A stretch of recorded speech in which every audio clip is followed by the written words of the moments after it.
you so much for watching. Thank you. Have you subscribed? Yes, you. Have you subscribed? You. Yeah, before you go, click. It's free. Click.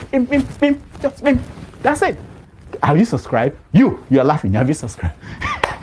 Have you subscribed? Thank you. Thank you. Thank you. Hey, madam, thank you so much. I can see you. I can see you. We have to get to 100,000 subscribers. This by the end of the year. How are we going to do that if you don't subscribe? Yes, you. Yes, you're about to click off. Why? Have you subscribed? It's free. If you don't, ask your son, ask your daughter. How to? Just one click. Thank you. Thank you. I see you. Aha. Thank you very much. Thank you very much. I'll see you tomorrow. 1,911,844,833 naira and 46. I'll take that again. 1,911,000,000 1,911,844,000,000 1 trillion. This money is too much for me. 1 trillion. I hope that is not on the record. 1 trillion 911 billion 840. I have nothing new to say. People are hungry. Let them die. It's their fault. Yeah, I'm supporting Tinubu 100%. You're supporting Tinubu 100% to deal with Nigerians. Jeez. People like you. So that when next election comes, I will now see whether when people bring money, you will vote for them or you will do your conscience.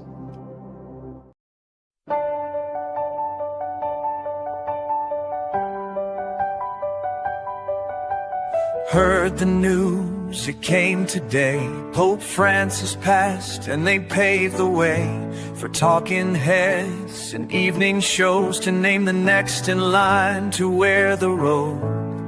They say it could be anyone, long as he's male, baptized and young.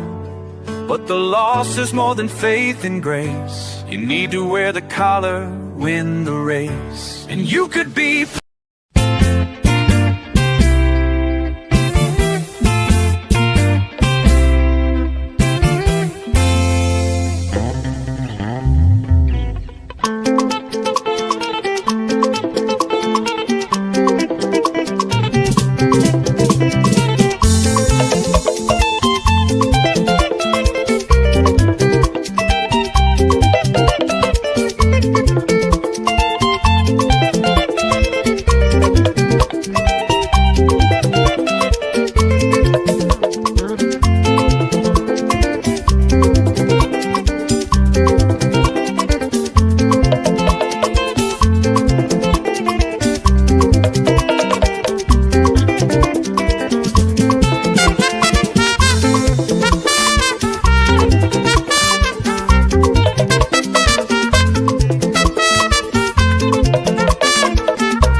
Hello and a very good evening to you out there. It's good to see you this good Sunday evening. We're just going to do a round up questions from the last broadcast that was by Dr. Rudolph and Declan. If you have questions to ask, and then we'll obviously dive into a little bit of the current political situation in Nigeria, and then we go from there. You are welcome, and I promise you it's going to be entertaining. It's going to be worth your time. Your views are welcome, whether they agree with the host or not. It's not a problem. You hold your own view. Your views are personal. They are yours. You can keep it. And even if the whole world don't like your view, it is your view. You have the right to own it. And so it is. My name is KJ. I'm sitting in on behalf of Dr. Ruto for this show. Yes. Tell the truth. Let's start this way. I was thinking of starting a different way, but as it is now, maybe we should start this way. In order to enable all of us to enjoy our holidays, a token has been sent to our various accounts by the clerk of the National Assembly.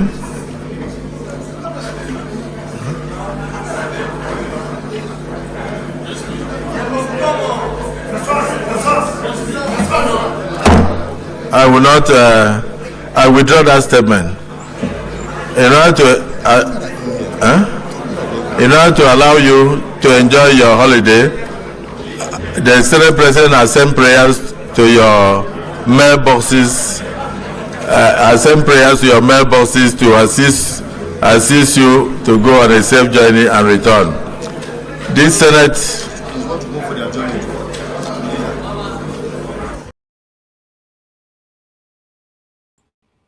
So in order to continue this broadcast, the host has also sent prayers to your email boxes.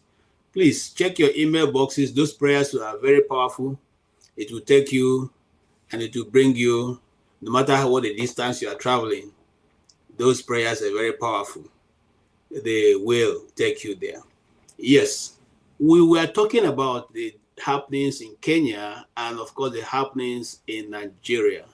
And these two great journalists took a tour, more or less like a leisure tour around, some parts of Nigeria, and then also Kenya. Declan was able to give us what it's like in Kenya, vis-a-vis what is going on in Nigeria, and of course from both journalists who are not just yesterday journalists. They've been in the business for long. Judging from both countries, we're not making any progress in Nigeria, and Kenya seems to be backpedaling a bit. The question is why? Why are we in the process of, even the little progress we have made, we are now losing it? What is the problem with the leadership in Africa? And a question was asked to Declan, and he said one of the reasons why we're not really making progress in Nigeria because we, the people, have failed to hold the government accountable. In other words, the social contract does not exist. So anybody who gets into office decides to do what he wants to do with the government money. He can decide to buy a Rolls Royce. What's your business? He can decide to, buy an ammo tank and be driving around the country. What's your business? In other words, Nigerian people don't have a right to say anything because you have elected a king. A king is sitting on the throne, and consequently, the king can do anything. So last week, this king decided to go to a little island less than 250,000 people, or about 250,000 people, and there is awarding scholarship to those people. Whilst the schools in Nigeria don't even have seats. We don't have classrooms, and this king feels that it is his right to go out and award scholarship. I don't understand, really, and everybody is looking and keeping quiet. I don't understand. Look, when we discuss these things, I'm sorry to say, it's not about people like us who are above 40, 45 and going. It's for the younger people who tomorrow still remains your country. It's for those who are 20 today. It's for those who are 15, 18, 20, 25, 30, 45. If you don't wake up and take back your country, If you think it's about Gary and butter, then you may not have a country in the near future. That's the truth. And you'll be treated like a patriot, an ostrich, you know, in countries. They're chasing you around, trying to get you back to your, you know, your shithole country. The truth is that we need to arise and ask our leaders questions. Don't just allow them. These people, when they leave the shores of Nigeria, they follow what has been set up by other nations. They don't go to those countries and break their law because they are governors, because they are ministers, or because they are whosoever. You know, they follow the laws of this country. Why? How be it that in Nigeria they don't follow the laws? How be it that a nation that have lost almost, you know, like losing people, buying people almost on daily basis, more than 100 people are being sent to go and meet their Heavenly Father. And you don't think there's something wrong with that when the government is not reacting? How be it that the government can't even mention Fulani terrorist organization, but you can decide to go after a man who only offense is that he's speaking the way you don't like and carrying a Biafran flag. How be it that this same man who you have held down for more than 10 years now, you're not able to find weapons of mass destruction with him, rather a radio transmitter and a cell phone and a laptop. And he doesn't have any army standing or sitting anywhere. Are you guys okay?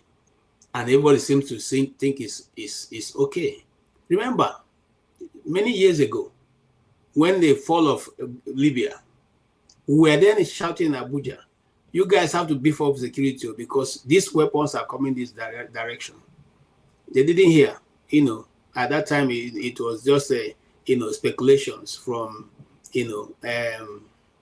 journalists, from people who don't even own TV stations, just roadside journalists saying that security in Nigeria is under threat. Beef of security, guns are coming. Well, today, you know the rest. I will not bother you so much, and because I want to get people in to discuss. But let's start this way. I have a video I want to show you, which will be for the reason, points of some of the discussion we'll be having. Let's watch this video. And where you get a recap of top stories that made headlines during the week coming up. Major development rocked the country's political scene as coalition movement adopts African Democratic Congress, appoints David Mark as chairman and Rauf Aregbesola as secretary. Court hit Senator Natasha Akpoti-Uduaghan with ₦5 million fine for contempt, orders public apology and directs Senate to recall suspended senator. You see, my people, that is the crux of the matter. That's the crux of Nigeria. Even those in position of trust cannot speak ordinary truth. True. That's the crux of the matter. A senator filed a case. All this while, I was sexually harassed. You refused to hear her case, but you took up the ones filed months later after her own. And now, in the terms of judgment, you went to the first court. The court didn't do your bidding. You took her to a second one on the same charges. And now this one is doing your bidding. Apologize. And then you ask the same Senate that suspended her for 6 months to now recall her, to call her back, to lift the suspension. What stopped the court, if it's a court of law that's supposed to issue judge rulings in favor or against, say, Senator Natasha, you are restored? What do I say? Go to say, tell us that the Senate have its own rules. The rules in the Senate, is it above the Constitution of the Federal Republic of Nigeria? the Federal Republic of Nigeria, based on other judgments that have taken place up to the Supreme Court, said you cannot suspend a senator for more than 2 weeks. So what, you see, when we had this program, and Declan, who is not an African, told the people the truth. Some people can't bear it. Some people can't bear the truth. The truth is that we can't hold the truth because we are afraid of facing the truth. Because when you face the truth, it brings so much out that you yourself begin to wonder whether you're living among human beings. And you went to court. The court said, hey, consider calling her back. Are we serious? Are we serious? Yet the same court has not fixed any date for her own hearing. So automatically, she should write an apology and pay the court fine of 5 million naira. Nigeria. I salute to them. Okay, let's go back. The House of Representatives calls for action over alleged murder of 13 Ebonyi indigents in Anambra State. Okay, that's how it happens. You know, if it's other people, there's a particular people it would have been, their governor would have issued an ultimatum, and their businessmen or elders would have asked for ransom to be paid for those people. Each family will get 5 million for their own people that have been buyed. But this other one, we just go to discuss it. After that, that's the end of it. Life continues. Who are you people? Who are you people? You know. You know, growing up, because I grew up in the north, there's so this saying, a policeman, they say the policeman on the, in a lorry. I don't know if it's true, but this growing up, which hear it a lot. A policeman stopped a group of, stopped a lorry at the checkpoint and asked them, the driver and the conductor responded, ba mutum, say rago, shanu, the nyamiri. In other words, said no, there's nobody inside except some sheep, some cows, and some nyamiri. Nyamiri means some Igbos. And that has always been how things are seen. Until we come to a point where we can accept and speak and do things as human beings we do it. We should not be angry when other people disrespect us outside of our country. When our passport has no value, we shouldn't be angry. We introduce it. And I want to put upfront, which we are going to discuss later in the week. The new bill coming up is going to affect you and I and every other person. And you know why? You know what? It is your country that introduced it first. Yeah. When you send money, okay, to your country will tax you for sending the money. They will collect from what you have sent to your parents. And then when your parents transfer to the other, maybe 1 or 2 people, they will all pay. Yes. So your host country, America, have also adapted the same thing. And it has been passed. So now if you send your money, you go pay 1% of all money sent. We salute Tinubu. We salute Tinubu. But can I continue? Oh Jim Lala Jongwe, that's what the Igbo say. First, when hold me for ground, hold himself. You hold yourself. Continue. You guys are the one destroying the nation. If we say it, some people get angry. But that's the truth. Those of you who have decided to elect people who have questionable character, the questionable character will continue to follow all of us, one after the other. So that is what it is. That's what it is, my brothers and my sisters. So, you understand what I'm saying? So, now, this also is part of what we're going to be discussing today. Before I start bringing you guys in, let us listen to a very important man who is turning around the situation now in Nigeria and causing a lot of, news. Or a Labour Party member. Today, I'm a Labour Party member, and I remain in Labour Party. But we have all agreed to work in coalition for 2027 election.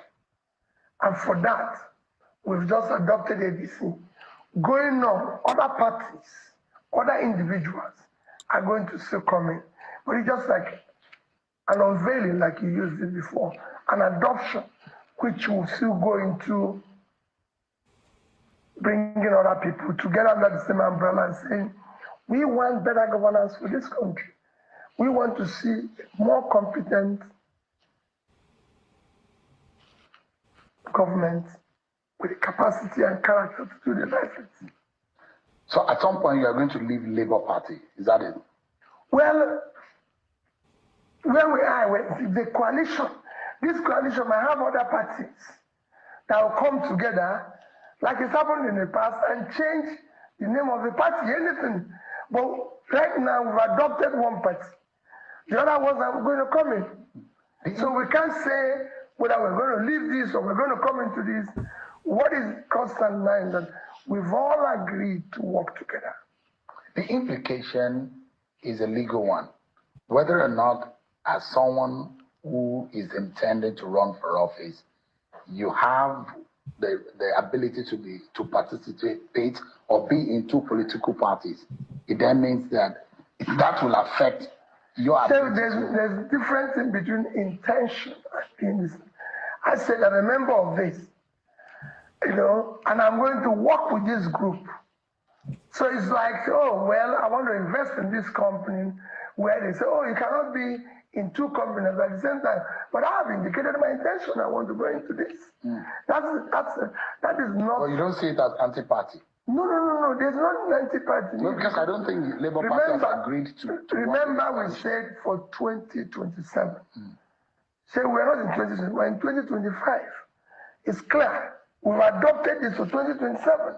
So if I say I'm going to this, that doesn't say, oh, well, listen, I want to be sharing, I want to be able to be part of your dinner in the evening. That doesn't mean I should abandon my breakfast and lunch because I intended to come and eat your dinner. No, we're going there.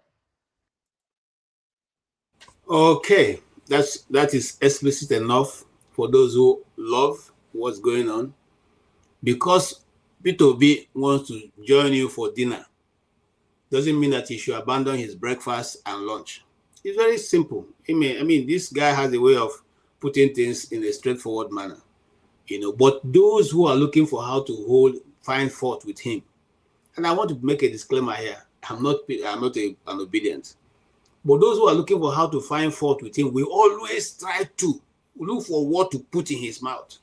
Just find something they must want to hold. The man is not the only one. It's a coalition. It's not a new party. For now, it's a coalition that is trying to form something. It's not the first time, but because now P2B is involved, it has become a problem. When they formed the APC in some years ago, it wasn't a problem. When they formed the new PDP, it wasn't a problem. When they formed the G5, it wasn't a problem.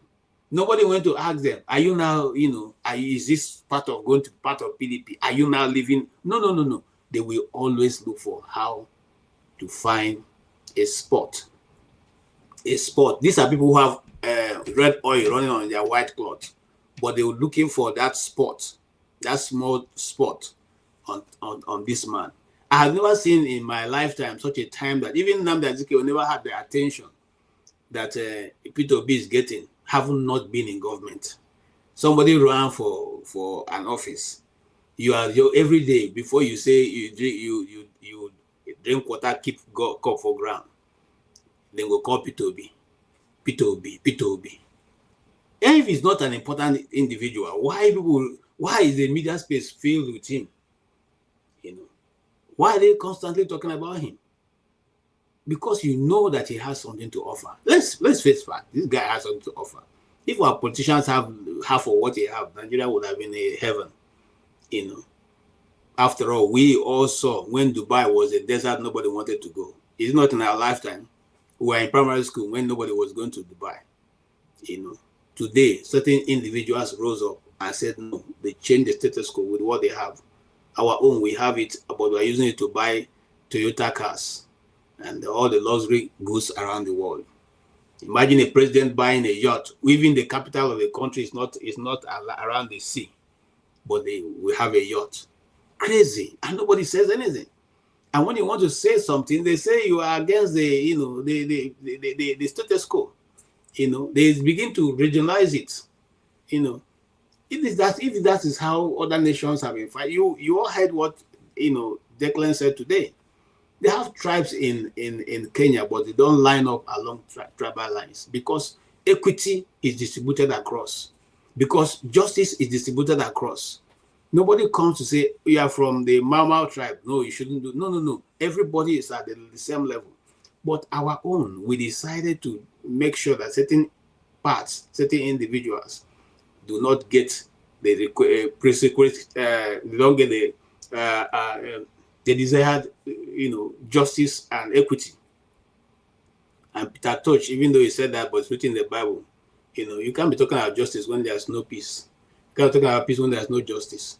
And then, of course, if you want your country to advance in any which form, justice and righteousness must be the foundation for which you build.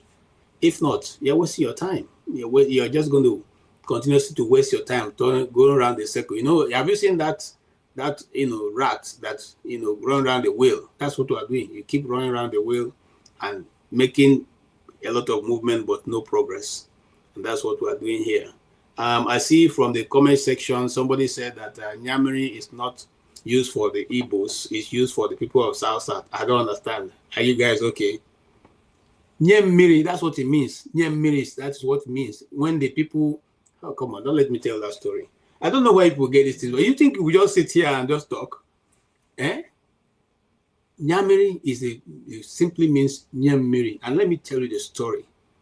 It was when before the first, when they started the massacre in the north, the Igbos that were there ran to the palace of the Emir, thinking that when they get there, they will be safe. But when they get there, they were all, run into the palace and run into the compound, and they were kept there. Eventually, they were locked there. They were locked inside. Okay. It was the process of their, having locked up for many days, no water, nothing, that they were now all shouting and crying for water. That's how that saying came about. Nyamiri, because they're saying Nyamiri. They say, oh, could I say Nyamiri? So I don't understand though. My dear K, cross check your facts before you begin to write. I have never heard that they call Igbos okoro. Which one be okoro? Guy, no, funny. Anyway, let's move on. And so you find out that Peter Obi, for anybody, even in fact people outside of Nigeria, have given him due respect for his ideas. We can't take, look, you can hate a man. One of the things I've learned early in life is I may not like you, but I will not take away your feathers, your flowers.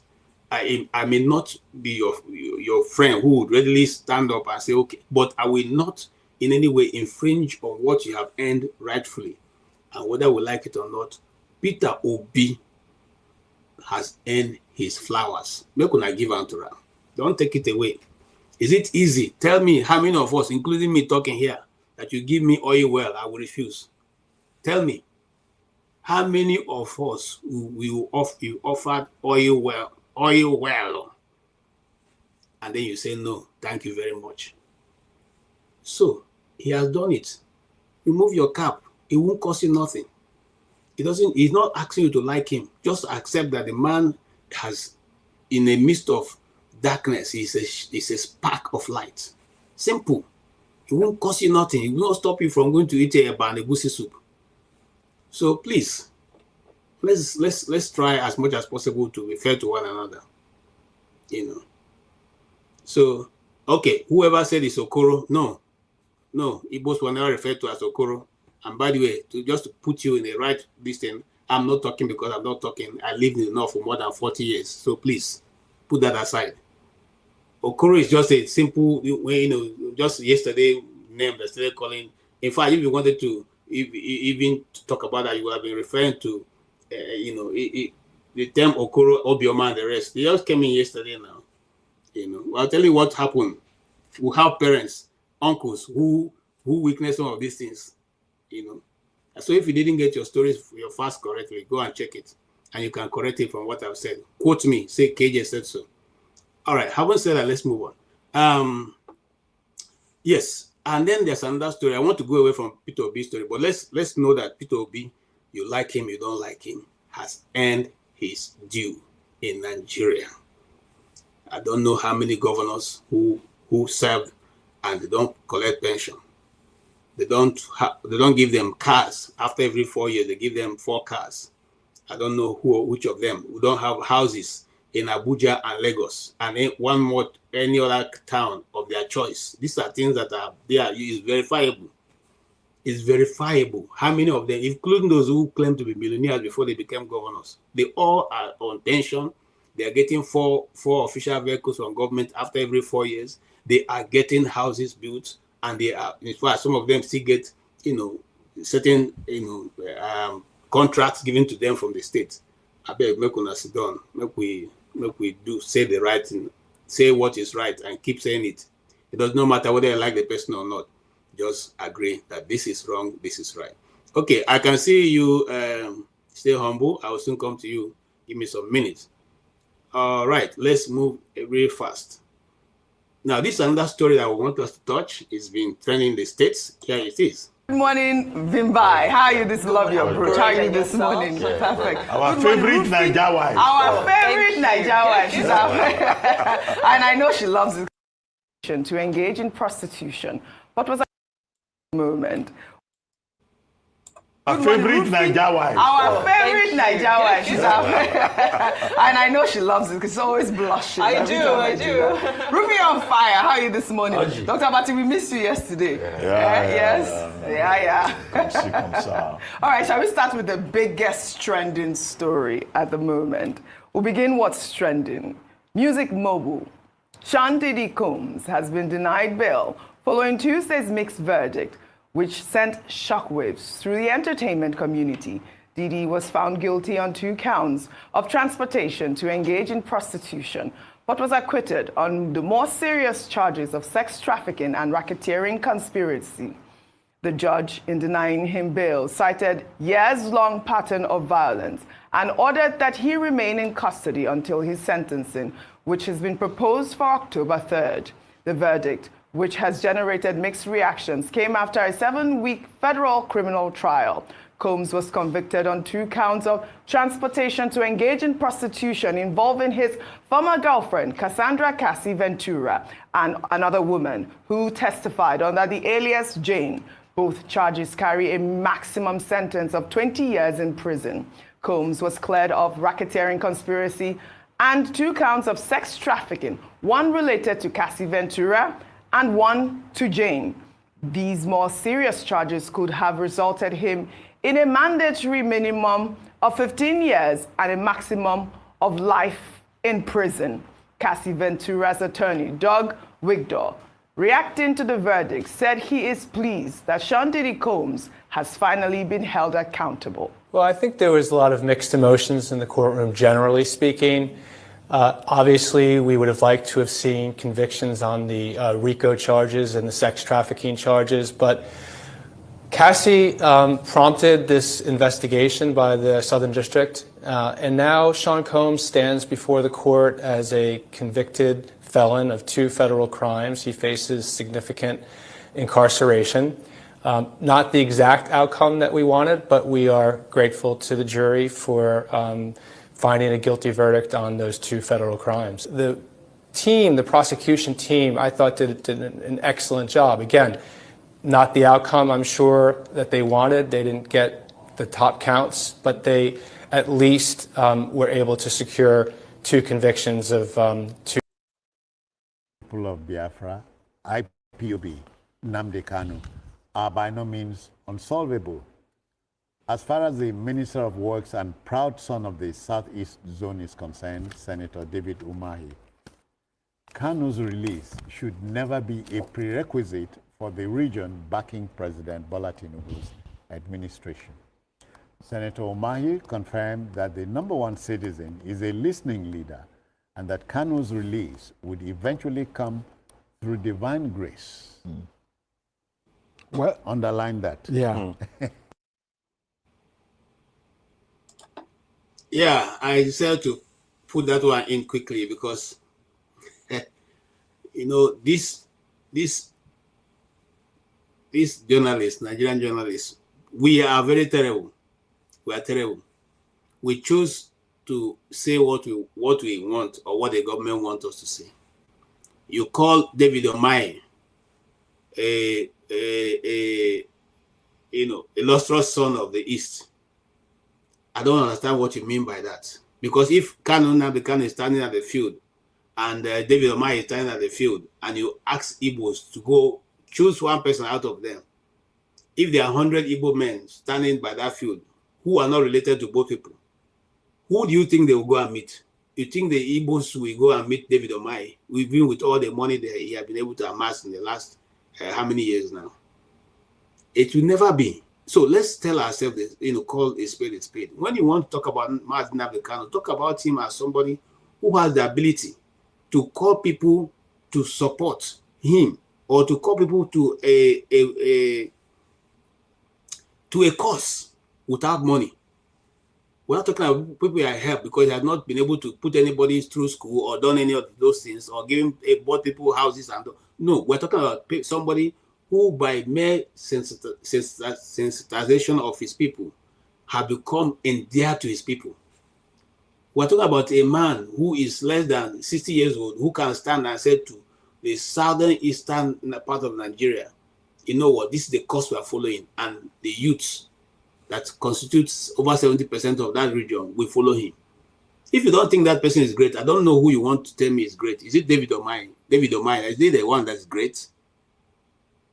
Sometimes when people write this script, okay, I understand TVC belongs to Tinubu, so you can frame your narrative the way you want it, but that does not negate what is the reality on ground. And the last time I checked, the purpose of journalism is to be the mouthpiece of the people, holding government accountable, not dancing to the tune and the whims and caprices of whoever owns the media or whoever is in government. We have failed. And I repeat again, the Nigerian journalists have failed. Very few of them that are doing good work, but majority are there for whatever they can get, and it's sad. And some of these people are, people of high class, high caliber, journalists, and it's disappointing and very, very embarrassing, So David Umahi, or Devil Umahi, as Maya will call him, is nothing great, It's nothing great at all. So I don't know. This same Idera K, you can, I'll send him the link. The link is up. Get in. Let's have a discussion. You seem to have a lot of views, which we are not, we are not canvassing here. So come in and let us hear you. Let me welcome. I stay humble. Stay humble. It's good. Long time no see. Where have you been? We appreciate your views here, so always make time for us. Okay, I'm sorry. I have been busy. Okay. With some work. I'm on leave now, so okay. I would want to appear as often as possible. Yes, we would like you here. Yes, you have heard put forward. What's your views? Yeah, so the past few days. Before you fire your view, I want to ask you one simple question. Have you heard the story of the Nyamiri or Nyamiri, as the case may be, growing up? Did you hear that story? Did you ever know about the story? I think the only thing I heard was the Nyamiri is a term used to describe the Igbos, right? So I don't know. They try to change it. All right, go ahead, sir. Somebody trying to change it tells me that the Igbos are Okoro is what they call the Igbos. I don't understand when did the Okoro come to, because These are generally known as Nyamri. That's what they call. Yeah, the Nyamiri is what they used to call the Igbos in the north mostly, because of they said Igbos used to say Nyamiri or something. So they now turned it to Nyamiri. So that was what I heard growing up. I don't know of any other version.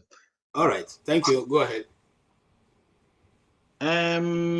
Yeah, so I tried to watch the so-called exclusive. Yeah, they call everything exclusive now.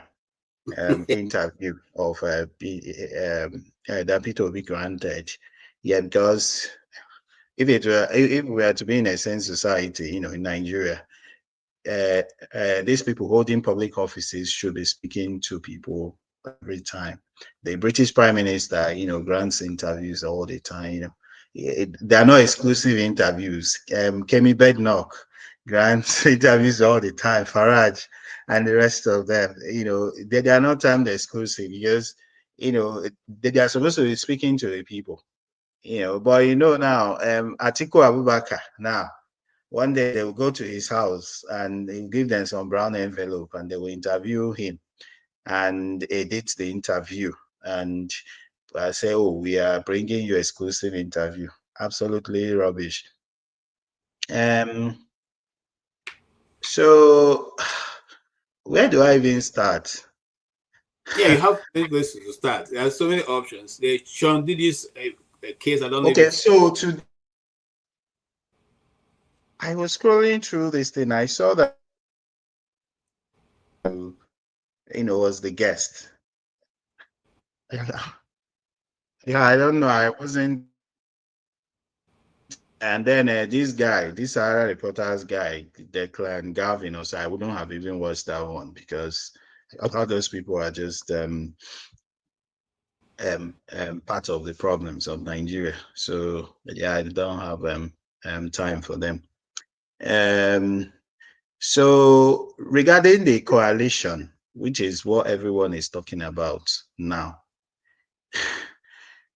I personally would prefer that the political vehicle through which P2B will contest will be a political party,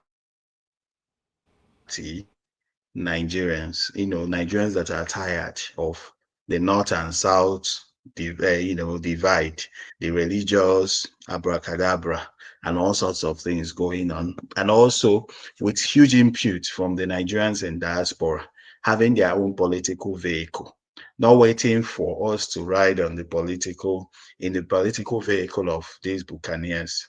Unfortunately, that's not the case. From 2023 to now, it's good 2 years. We've not been able to organize ourselves and galvanize efforts to establish something, a political culture and, a political movement. So we have no option now. P2B has no option now because we don't have that vehicle than to ride in the David Marks, Rebeshola, what have you, all those things that you mentioned, and people who just get tired immediately. So that's the vehicle, unfortunately. Yeah, I would think that before they came together that they must have had an agreement on who will be the candidate, because that's what is very important in this. But I don't know, mixed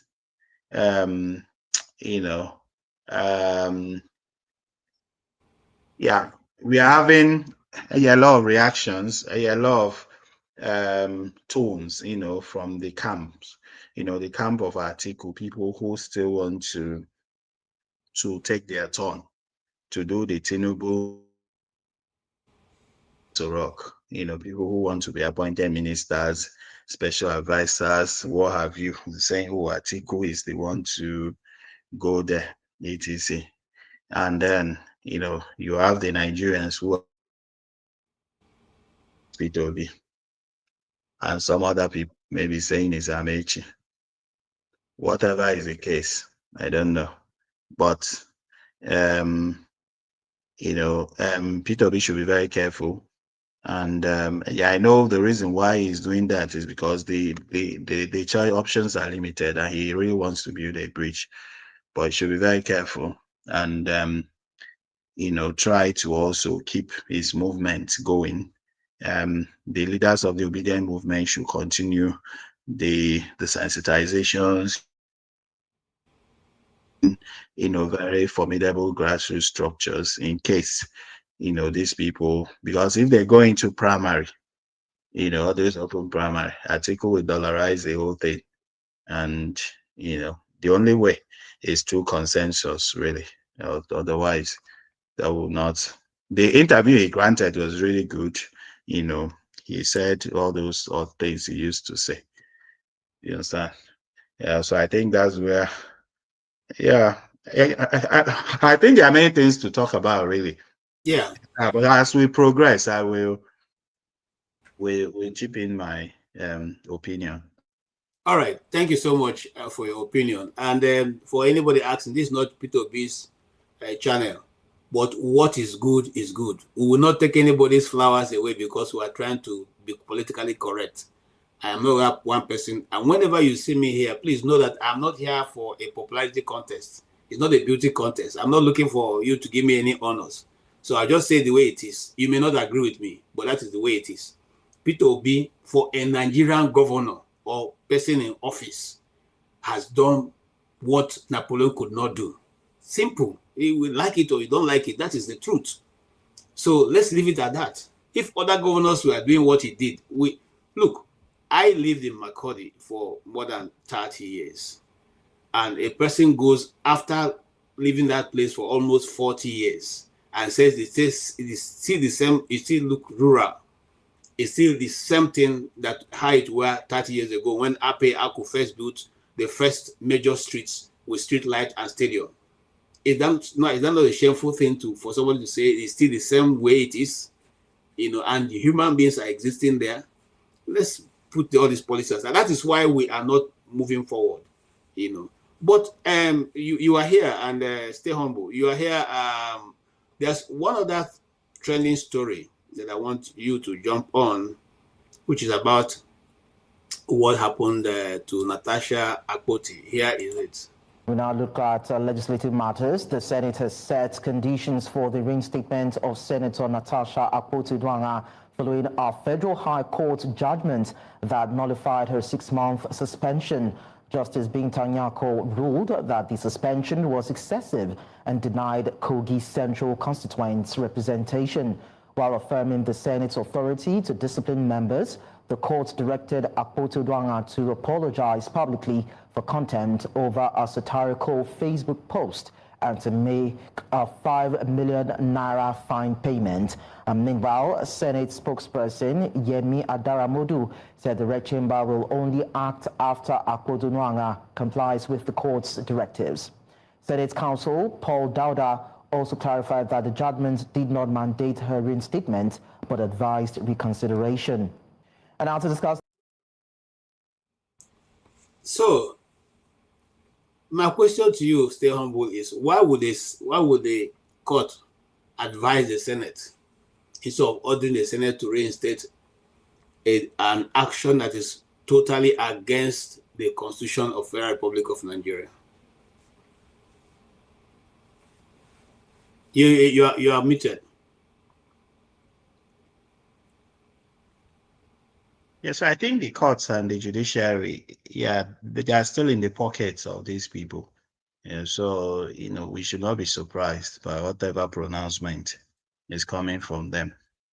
Really, I think the judgment is nonsensical and very laughable, for her to apologize publicly. How many times have they advised all those other thieves to apologize for what they've done? So I think it's just a way of giving, probably trying to give those other Ababio them soft landing.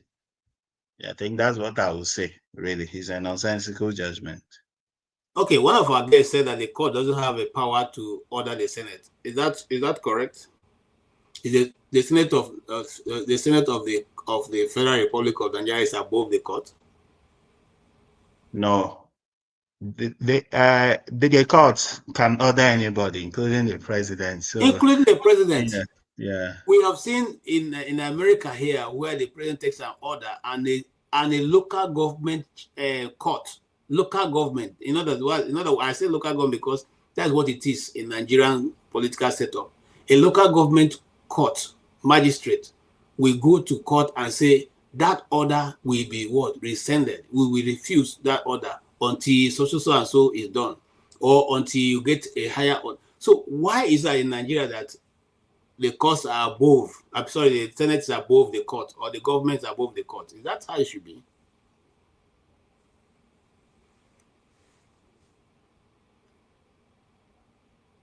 Yes, sir.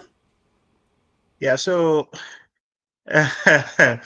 we know what has been happening in Nigeria since, I think it happened during Obasanjo's time. I think, that time the government was so brazen in its disregard of court orders. Obasanjo had the single opportunity to set Nigeria on a very good, pedestal, set the pace really, but he fluffed that opportunity, and he set the tone really for this impunity that we are seeing today, election rigging, what have you. Yeah, he wasn't the author, or he wasn't the one that the progenitor, I would say, of election rigging, but he refined it. He branded it, he gave it a level, and these people are just following his prescription afterwards. I think it was, only Yaradua and Jonathan that were really disciplined in terms of obeying court orders, allowing people's votes to count, to a reasonable extent. But under Buhari, it was how commands affair, Fuji House of Commotion. Though he wasn't as brazen as these guys. Now, these guys, there is no elite. They call them elite, but when you actually, like, if you are listening to Peter Obi's interview today, when he was asked about having a presidential jet, that's when you know that all this stealing, that these people that actually steal, that they are so low level, even in their thinking, even in their reasoning. Oh, they asked Peter Obi, if you don't have presidential jet, how will you be traveling? He said he's been traveling, all his life. He's not traveling in a presidential jet. And then Shehu said, what about security? He said, would you have security in the air? So you see that all this stealing and all this criminality, they are so childish, they are so unreasonable. These guys have no common sense at all, because you can't even justify all these things. And unfortunately, even people that are supposed to be leaders of thought, the media personalities that you think should know, sometimes you discover that, you see, the kind of education we have, that we call education, I have a PhD, I have master's degree in this, all those things are just indoctrination. They just gave us what they wanted us to know, and they are giving their own people real education. You will see someone that is so successful in business, he knows quite a lot on how to make his money, how to organize his business, how to train other people. And you say, this person doesn't have education because he doesn't speak he doesn't speak Queen's English. He said he doesn't have, because he doesn't have masters. He didn't have bachelor's degree. The people don't even know the meaning of education. So some of these so-called people you think are educated, so and so and so, because they are popular, they are answering Dr. this and Dr. that on air, and so they don't have any education, or the education they have is just indoctrination, I agree with you. Yeah. And I want to add to what you just said. The Queen, before she died, never had any presidential jet or Queen's jet waiting for her to fly. She always flew British Air. Okay, the BA. The only concession is that she's giving that they arrange for maybe a special corner for her, but she doesn't fly. You know, it doesn't own one. I mean, till the Queen died, she was driving the old model of Land Rover, and in the inside the Buckingham Palace, she drove herself. She drove herself. So I don't know where we get all these ideas from. But let me come to a revolution. A revolution now. Is it possible for us to have the revolution now? Because according to what's happening, Amici said we are very docile and nothing can happen. You know, the way things are going, we are very, very docile. If you tell them, if not, how can 100,000 of them be held down by 200? I mean, how can 100,000 hold down 200,000, 200 million people in one place for years and nothing is happening? You know. What do you say, sir? Good evening, KJ and the brother there. You see, I'm very happy I came in when this bros was saying something that I've been saying in this platform. But I called my own to suit them, educated illiterates. Now in this bros just talk, I was just happy. You see me, they give a thumbs up. And that is where Nigeria is today. That is why we are not moving forward. And it is more to this group of so-called educated people. You understand? When they don't go this university, come out, or they don't be, okay, let me just give you now one example now. Last election, there's a bros will come this our program one time. One of these senior agberos of Nigeria, SAN. They asked him one question about that Abuja 25. You know, they say you have to have 25% Abuja. The real senior advocates of Nigeria made it very clear that this thing was written in very elementary English, and plus including Abuja to win a presidential seat. The man came, a whole, and he says a human right to activist and whatever he is. He changed it. Tell us, say no, Abuja no be that. You understand what I'm trying to tell you? I'm trying to portray this your point about Nigerian education system. They believe, I've been to London, I'm an investigative journalist. I know be journalist, so I know learner for anywhere. But sometimes my character, because of how Nigerians behave, are they disguise. I can go to some area, I can tell you out of hustling, there's no country in this world where I know if it go. You understand what I'm telling you? So if I enter some places, I will disguise to suit those type of big educated Nigerians. They will see me as a non-entity, especially when we carry rasta. If you enter, I beg all these people where they'll smoke, go, this and that. That's the eye where they go take the look us. Then when you near them and see where they come out for their mind, KJ and bro, sometimes you feel enter one corner, begin cry. Say, is this my people, Nigerians? Highly educated people, look at what they are thinking. I was to end off because you know me how they like to talk too much because I'm tired of talking. I believe Nigerians, our problem is talking. No action. Every time we go do one like this, we go do one like that. Look at Pitobi today. He was in an interview. They were asking him questions. Though the man talks properly. He's a man where we say he knows how to answer questions. The problem I have with such people and many Nigerians, which are about 95% of Nigerians, is we talk more than action. That is how I go to end the matter. Revolution now, where we they call for, we say, we they tell Nigerians, enough is enough. Area father was telling something some years ago. He thought that in their time, they say, my thief better pass your thief. Before they know, they don't steal everything, finish. Thank you. Thank you so much. Let me welcome Madam Mborie. Good to see you. Welcome. Have you been following our discussion and what is your contributor according to the ordinary President Ahmed Issa?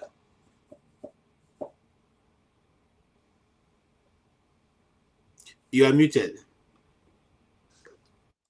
You're muted. I can't mute. Yes. Go ahead. I am? Okay. Yes. I'm Okay muted? now. Oh, you can hear me now? Yes. Okay. Good evening, KJ. Good evening, Revolution, and good evening, entire panel, and who is in the comment section. No, I haven't been listening. I was just almost retiring to bed, and then I saw that you were live. Actually, then you were alone. I said, no, I have to go and keep and be there, even if I don't have to. Thank you so much, man. And being in Nigeria, like I told you the other time, it is very, very refreshing to be in this platform. It does rejig a lot of things.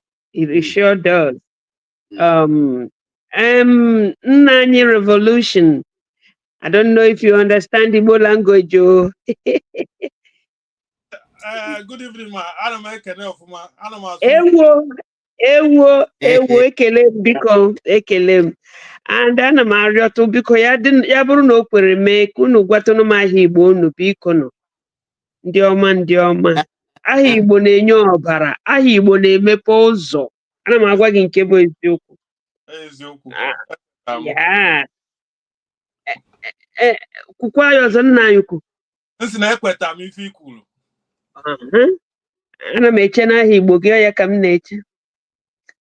Okay, we also have the man of the moment, electricity. Electricity. So where you there these days, so? Electricity. After the, I just say my appear after the coalition because we just finished our coalition. We just formed our ADC coalition. Okay, you did that.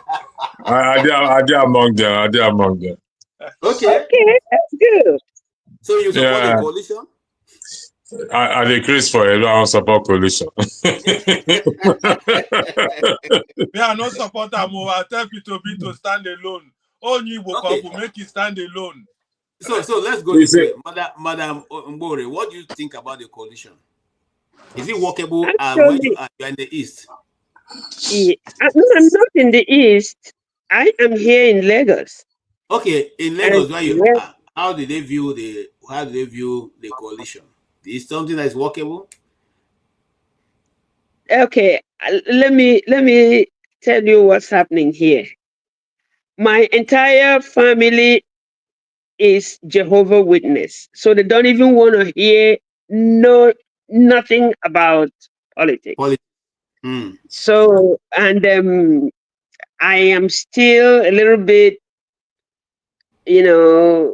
careful about going out to talking to people and stuff. I don't even want anybody to know that I'm in Nigeria. So I haven't talked to anybody or, listened to anybody about the coalition. Maybe because I'm not interested in it. I do not know how anything will work in Nigeria. According to my brother Revolution,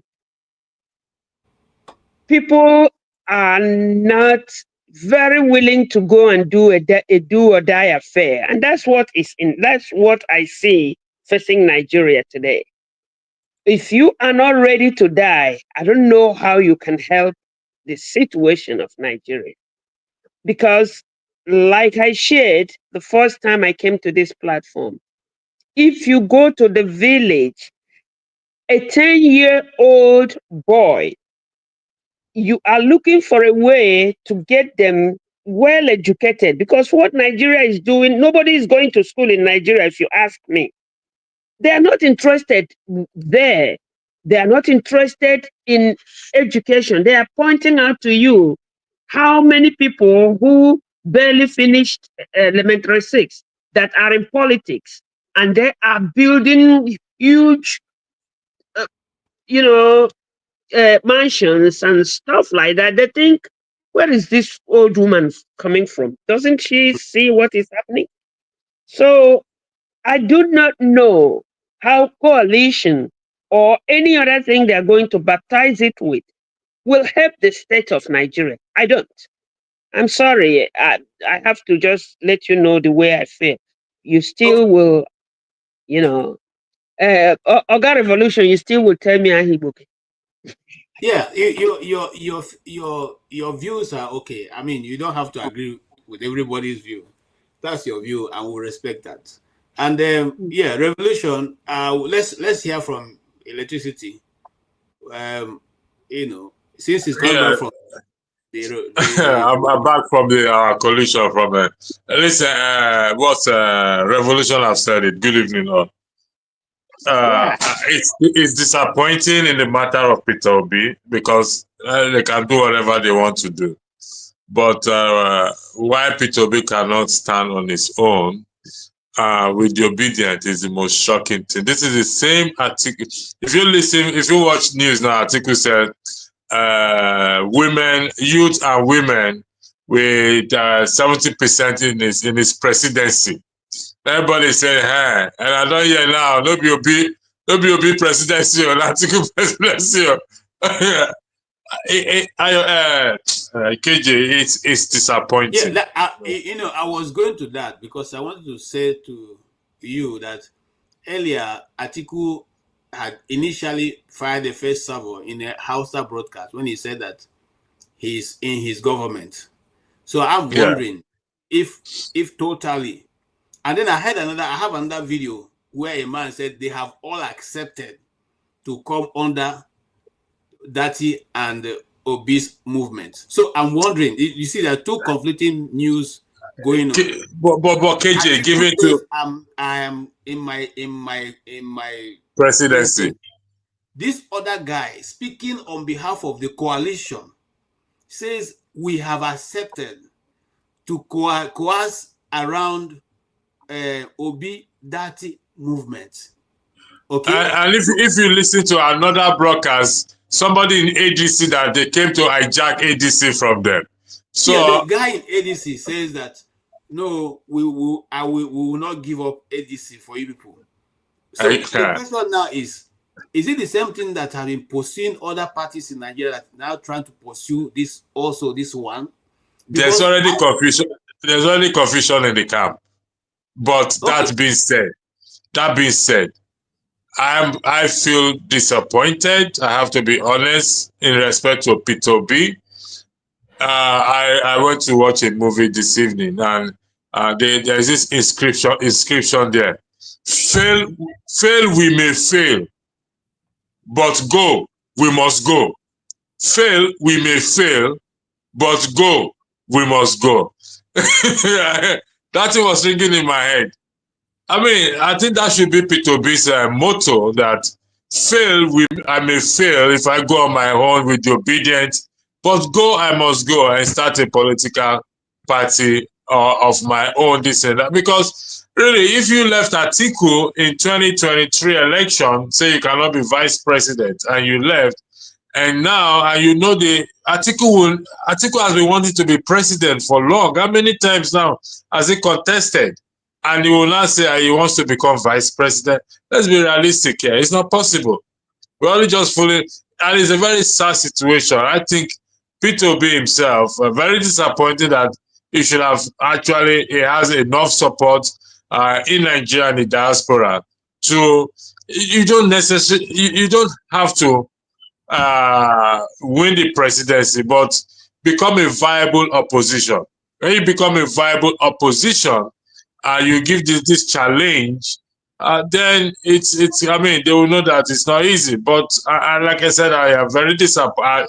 This is not about the coalition. Let's be honest. They can collude and collide and crash whoever they want to crash to. But sorry, KJ, Electricity. I want to throw in a question.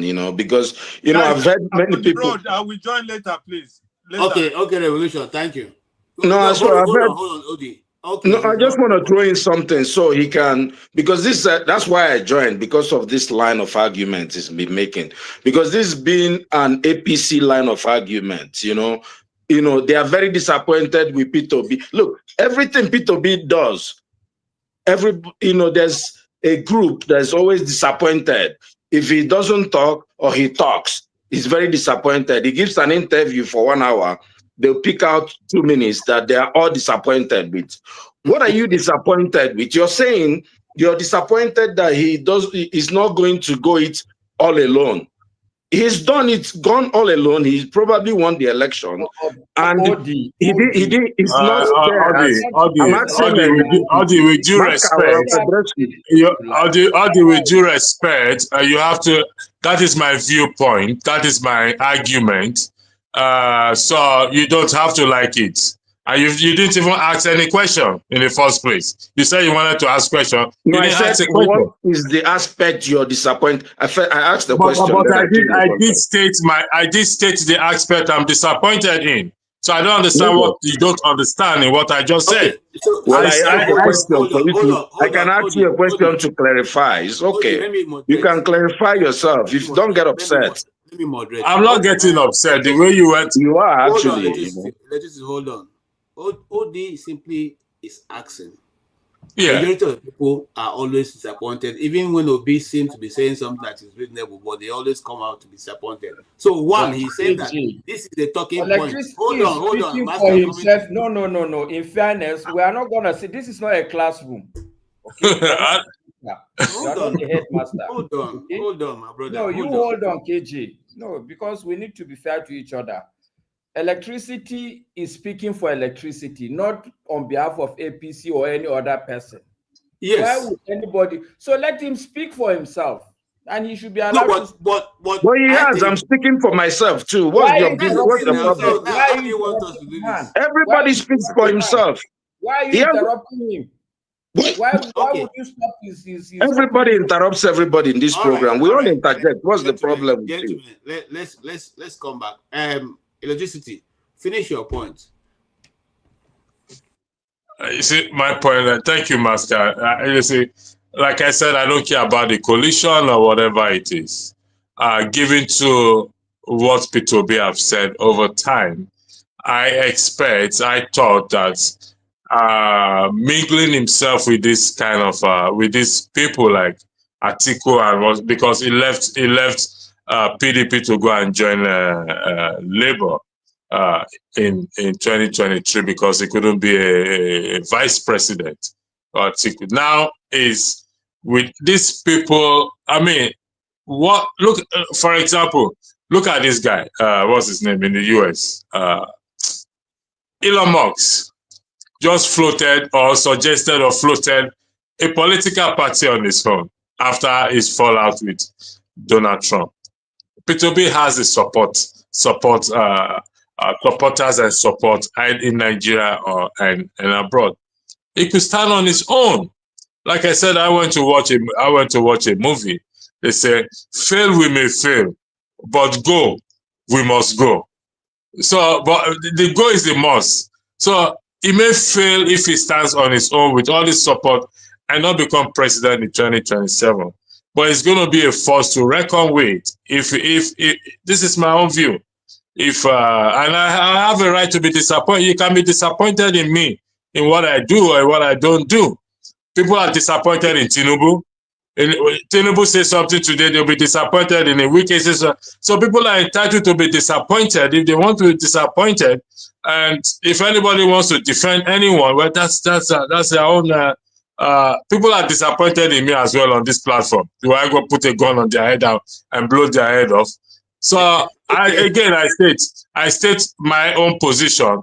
I am disappointed in it. In fact, and anybody who doesn't like it can go and bang their head against the wall. Thank you very much. Thank you so much. Before I come to Maska, I want to ask one question. That's Mr. Electricity.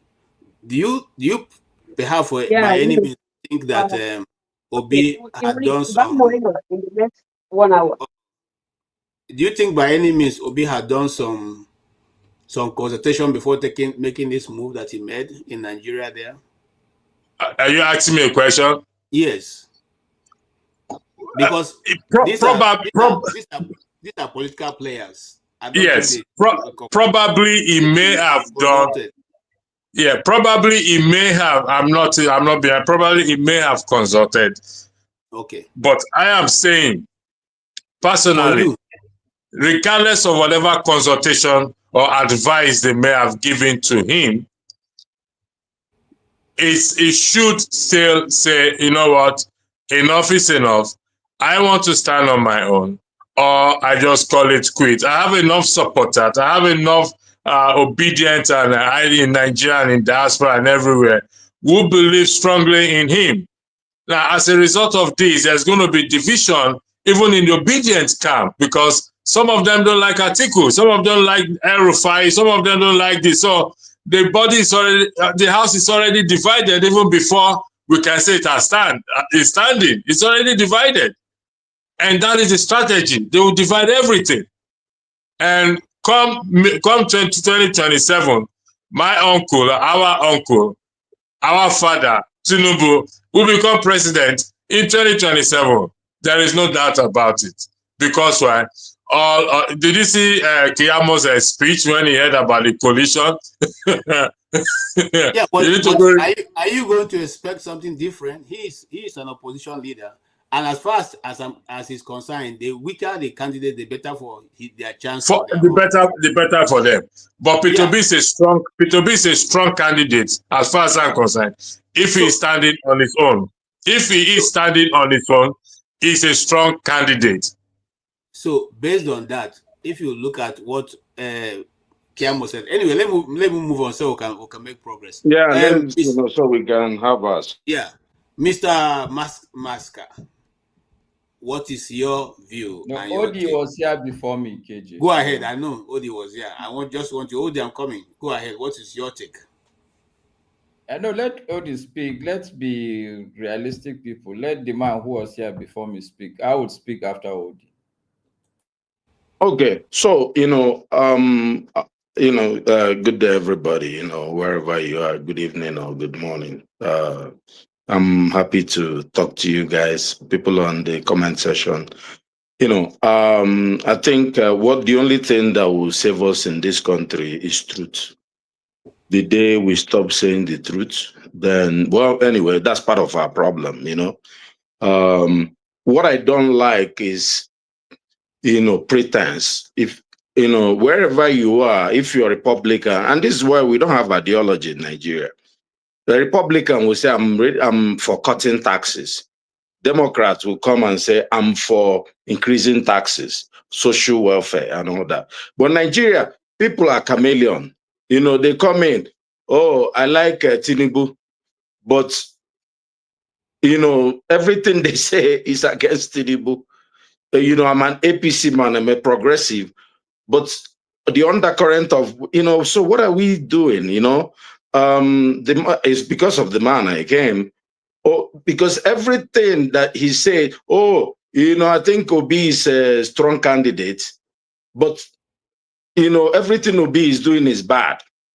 Obi went with Labour, he took his group, he went for an election. Most people agree that he won the election.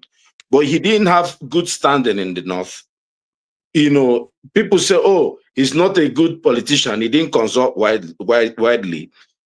Obi is now trying to get, he should have spoken to people like El-Rufai. He's not talking to El-Rufai. People are saying, he should never talk to El-Rufai. His people should be, he's not an obedient. I'm an obedient. I'm happy that he's talking to anybody. Why is he the one that should tell Obi supporters who to be mad at? The man is the leader. If his people are happy with the way he's carrying on his discussions and consultation, why are the other people who are not supporters of him? And they have right to their own opinion. Everybody does. But you can't feel that your opinion, and why I come on here is to give the other side. Because when you allow a group of folks keep saying one thing, then it becomes the truth without any challenge. We know that everybody accusing Peter Obi of being a regional or a religious, type of politician. But now he's consulting with El-Rufai, he's consulting with Atiku. some people say, oh, it's Atiku's coalition. You know, most people, if you've been talking to folks, most people will agree that if Atiku gets the ticket and Obi is the vice president, it was better that Tinubu continues. That's more than half of obedience. And I'm sure Obi knows that. Even Atiku would know that. You know, it's possible that Atiku wouldn't care. He didn't care in 2023. If you remember, how did we get here? Atiku said it's Wike's fault that PDP did not microzone the whatever to the southeast. That Wike wanted the ticket. Wike went to Anambra and was insulting P2B. Now they are in a coalition. If Atiku does where he has power with Obi and they don't microzone it now to P2B, then no problem. They can go to the election. Most people believe that power should stay in the south for 4 more years. If Atiku goes again to contest, then most likely Tinubu will win. I think that's what most people understand is the process. But the idea that P2B should just go on his own, again, he can win the election. And for him to even be trying to draw an analogy because between the American party that Elon Musk wants to form and maybe forming less obedient party or Labour Party is, twisting the truth on his head. We know that the electoral, whatever controls party formation in Nigeria, is not the same thing in United States, right? If Nigeria had a clean INEC regulatory body, P2B doesn't need ADC. He will form his own party. He will be registered. If our elections are free and fair, P2B does not need anybody. The only reason P2B needs muscle, right? In the people that will be, there are some places he can reach, maybe the Northwest. He will need men there. You need coalition. So that's the whole idea of this thing. But you say, oh no, if we fail, we fail. Of course, he wants P2B to fail. And that's what most people, let him fail. And at least he has tried. So I disagree with that. And I just want to say my opinion. Thank you. Thank you so much. Yes, Master, your turn. Thank you, KJ. Good evening, Odi. Good evening, Mbore. And I can see a lot of people also watching. So good evening to everybody. Odi is my good friend. So I would want to start with him. Look, Odi, it's okay to express your opinion. But what you did was not expressing your opinion, was you're castigating somebody's opinion. And it's not fair. We should not be doing that. Okay? If the man thinks that, look, what Peter Obi did is not okay in his own right, that's for him. We should not always try to get everybody to agree with us or to see things the way we see it. It's not good for a society. It's actually one of our major problems in Nigeria. Or once you take a Buhari as a saint, you don't want to hear anything until the man finally disappoints you. Once you take a Peter Obi, you don't want to hear anything against him until the man finally disappoints you. But we're all human beings. There is nobody that is perfect here. There is no any angel that bears an earthly address. We're all human beings. Nobody is perfect. So I think we should just take it easy, allow each other to be airing their own opinion. But having said that, I actually am completely the opposite of electricity. I'm impressed by the fact that Peter Obi is actually sitting and discussing with everybody. Because if he becomes the president of Nigeria, who is he going to say, oh, I don't like this person, move out of the country, for instance? The man who is aspiring to be a president, the first thing he should show is the capacity to be able to sit and discuss with everybody, every single Nigerian. The ones he likes, the ones he doesn't like, the ones he agrees with, the ones he doesn't agree with. And really, I'm shocked people are are saying that Peter Obi should not sit with Atiku. Like these guys, the two of them run on a ticket. Where are you getting the idea that Peter Obi and Atiku should be enemies? And especially in politics. If people follow the politics of Nigeria, one thing you should know is that Atiku brought El-Rufai to the scene in Nigerian politics. But at some point, El-Rufai and Atiku were the biggest of enemies. There is nothing El-Rufai did not call Atiku. The same Peter Obi, there is nothing El-Rufai did not call Peter Obi. He is holding his hand. So really, in all honesty, it's not even in politics. I remember I had an altercation with my boss one time when I was working. And she said, oh, this, that. I said, no, ma, it's not like that. This is an office work. Even if I don't like you as my boss, would I have the liberty in my subordinates to also remove the subordinates I don't like and go and bring the people I like to work with me? The answer is no. Whether I like you or not as a boss, if this is an office, I should sit and work with you. That's true professionalism. I believe even in politics, really, if you aspire, especially to be the president of the country, you should show that statesmanship, not to begin to show, I don't like this one. Nobody is. So that is where I stand on this issue that people are saying whether Peter Obi should be in the coalition or not. I am in Nigeria, and I know that this coalition is not just simply an Atiku coalition. Some of the people that have been pushing for this, I know them personally, and I know where they stand on issues. And KJ, maybe what you can do is on your own spare time, you should try and look for interviews of Salihu Lukman. Try to find out what is his own position on Nigerian politics. Okay? I know that that guy had been running around to put that coalition together.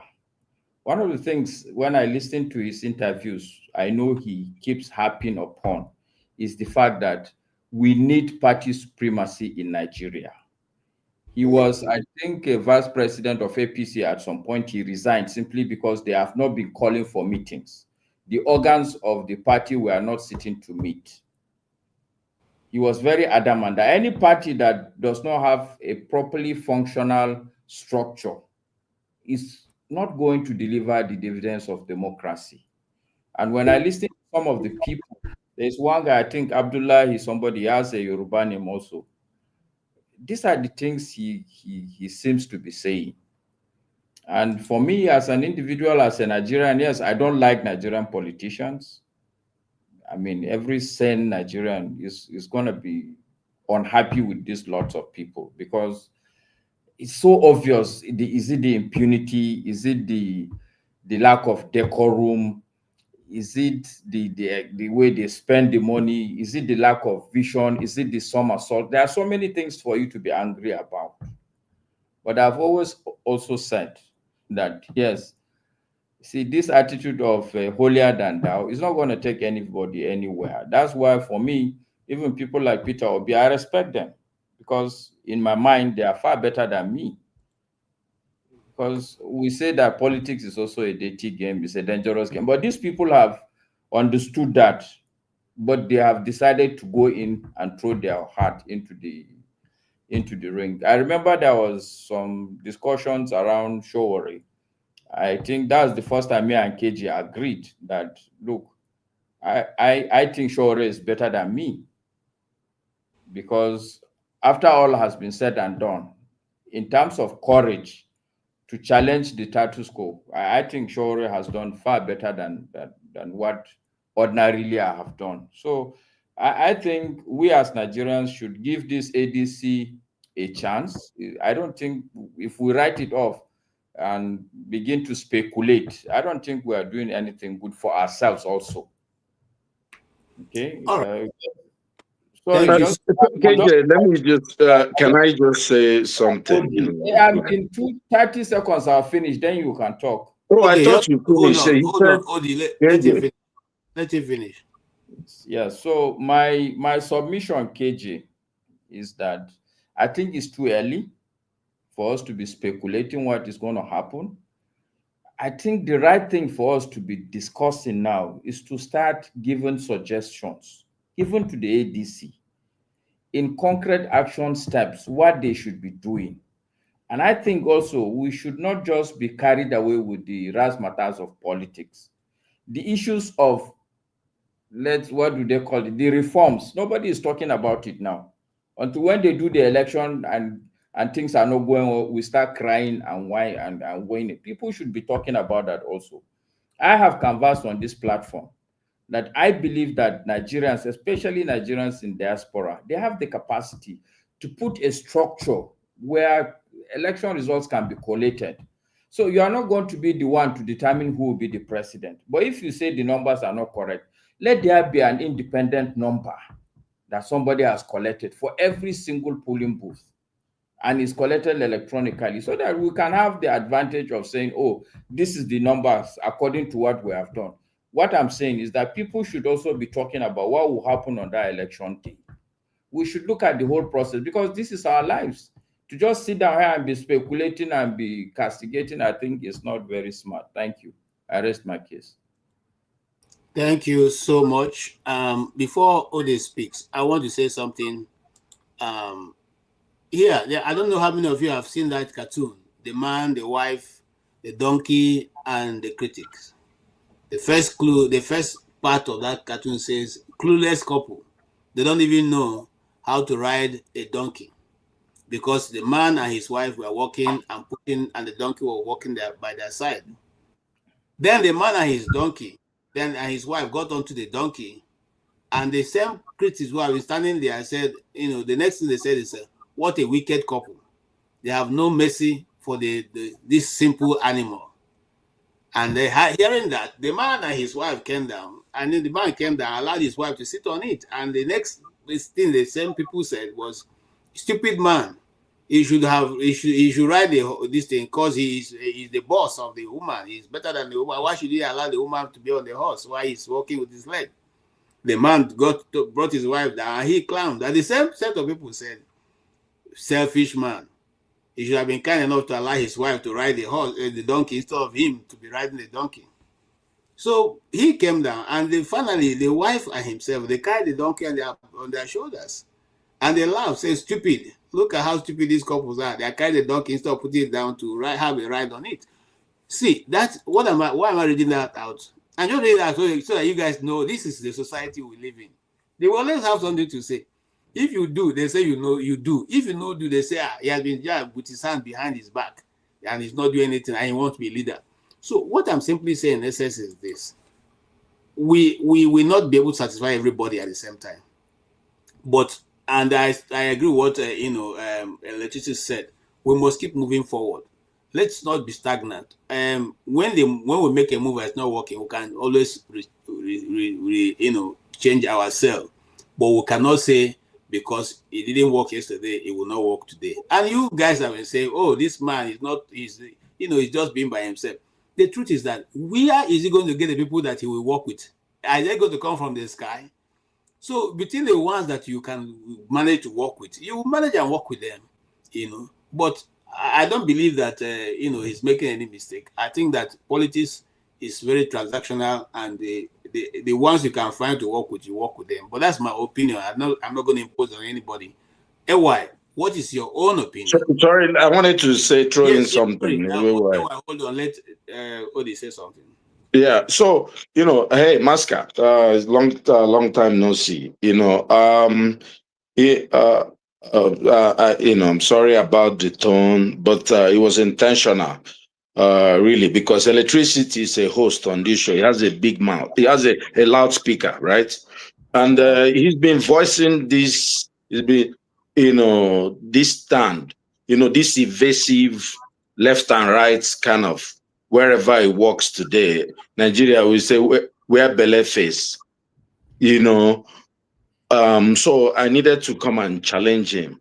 You know, if KJ does something, someone has to tell him, no, no, no. If, Comrade Omori, I have a different opinion with him, but I'm not going to challenge him hard. But I had to challenge electric. He even called me, said, if you want to go and knock your head. No, you didn't even caution him about that. I didn't say anything maybe personal to him. I just said, I don't agree with him. I don't know why that's a problem. That was my own opinion. I said, you're trying to be smart by half. You're trying to live in both worlds. Whatever the man does, you say he should have done the other one. And there's no problem with that. It's my own opinion. I think he's wrong. And I wanted to make sure everybody knew that he's wrong. When he's in his show, he usually goes on a monologue. You know, most times people just avoid it. Sometimes I come in to challenge him in what he's saying. But he has a different perspective, which is fine. But sometimes when he comes to say that, he has to be challenged. People have to tell him, hey, Chief, you're saying something that we disagree with. He agrees with it. I'm not going to fight him. You know, and he can jump to wherever he wants with his idea. But I vehemently disagree with it. He agrees. He wants Tinubu to continue to press. Look, if Tinubu rules forever, you know, everybody will continue to suffer. Well, no problem. Okay, I'm sorry if you said that. I didn't hear that. You know, sometimes you guys think we see everything and hear everything. No, we don't, because I'm the one looking for people, looking for videos, trying to also. So there's a lot of things. I mean, as a host, you may not be able to follow, and it's not right. I normally allow that people respect each other, because we're not paying anybody to be here. You're all using your own data and your time. And time and treasure is what life is all about. And there's nothing else anybody can offer you more than time and treasure. You know. So sorry for that. Let's move on. Yeah, AY. Yeah. Good. Take is late in Nigeria. What's wrong with the audio? What happened? AY, your audio is good. You can't hear me? If you go out, is it good now? No? No. Okay. All right. Mr. Ike, welcome. Yeah, God bless you. Happy Sunday to everybody. Happy Sunday to you. I have to put it ahead of time that you are obedient. So, yeah, so that it's a disclaimer, so that people know where you stand right from before you start, so that they will not be surprised at your answer. All right, go ahead, sir. Go ahead on what? I don't know what are you discussing? Oh, okay. Okay. Maybe when AY finish speaking, you get the handle of it. Yeah, AY, go ahead. Okay, can you hear me now? Yes, very clear. Okay, good evening, everyone.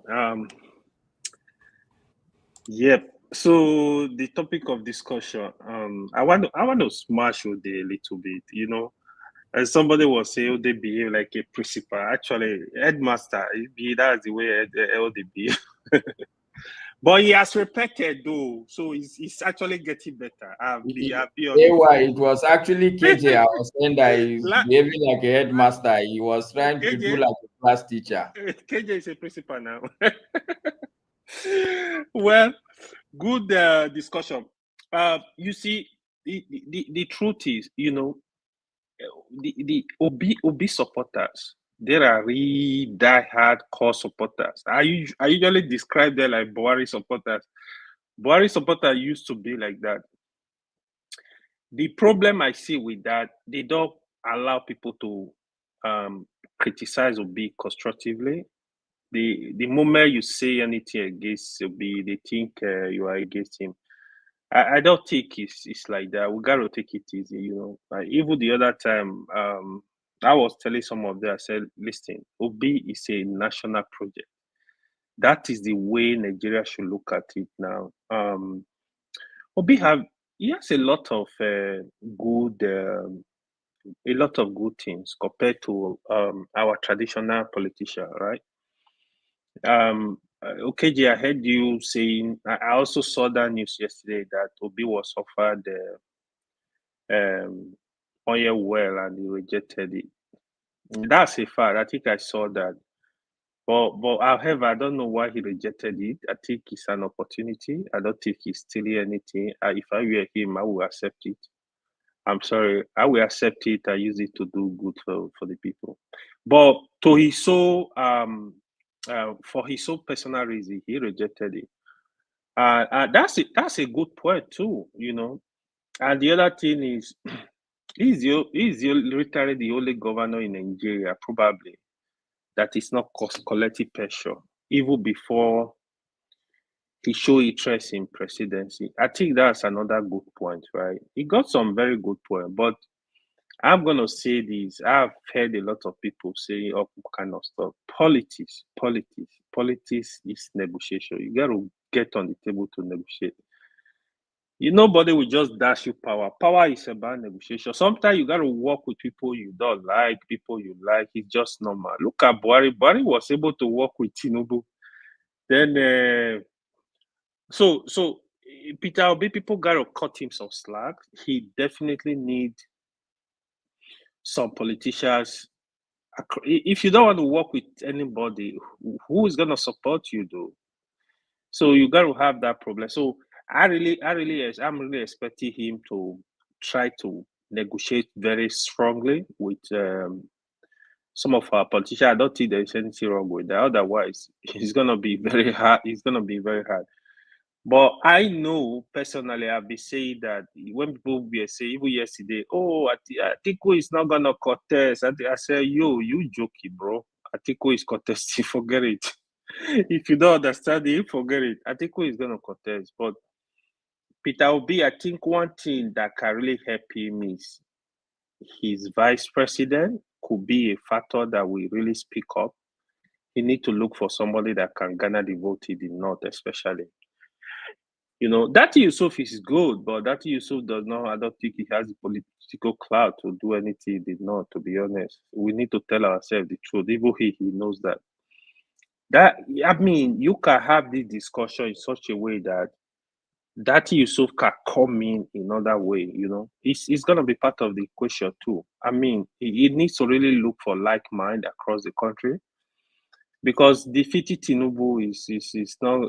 Everybody know it's not gonna be easy. You can't just Tinubu is gonna give you a fight. So you gotta look for really networkable to negotiate. The what was the party called? ADC. ADC. This ADC of 18. Like I said yesterday, they scored just a single point here. They scored a single point, but I don't know how this thing will work out because I think Atiku is a strong interest. He has a strong interest, but Obi have a strong interest. I think apart from two of them, I'm not seeing any other person that will really be there, right? So if assuming Atiku was not contested, then it might be an easy ride. If assuming Atiku can say, you know what, I'm giving support to Peter Obi, it could be an easy ride. But you know how Nigeria primaries are very, very difficult. I know Amechi is just standing on the sideline. So even Rotimi Amechi. So the question is, let's assume Atiku said, I'm not contesting this election. Then who is he going to support? Is he going to support Peter Obi or is he going to support Rotimi Amechi? Those are the really big questions. But in general, for fairness, I think Atiku should allow power remain in the South because I personally feel this is we are very divided. This is the list of kind of like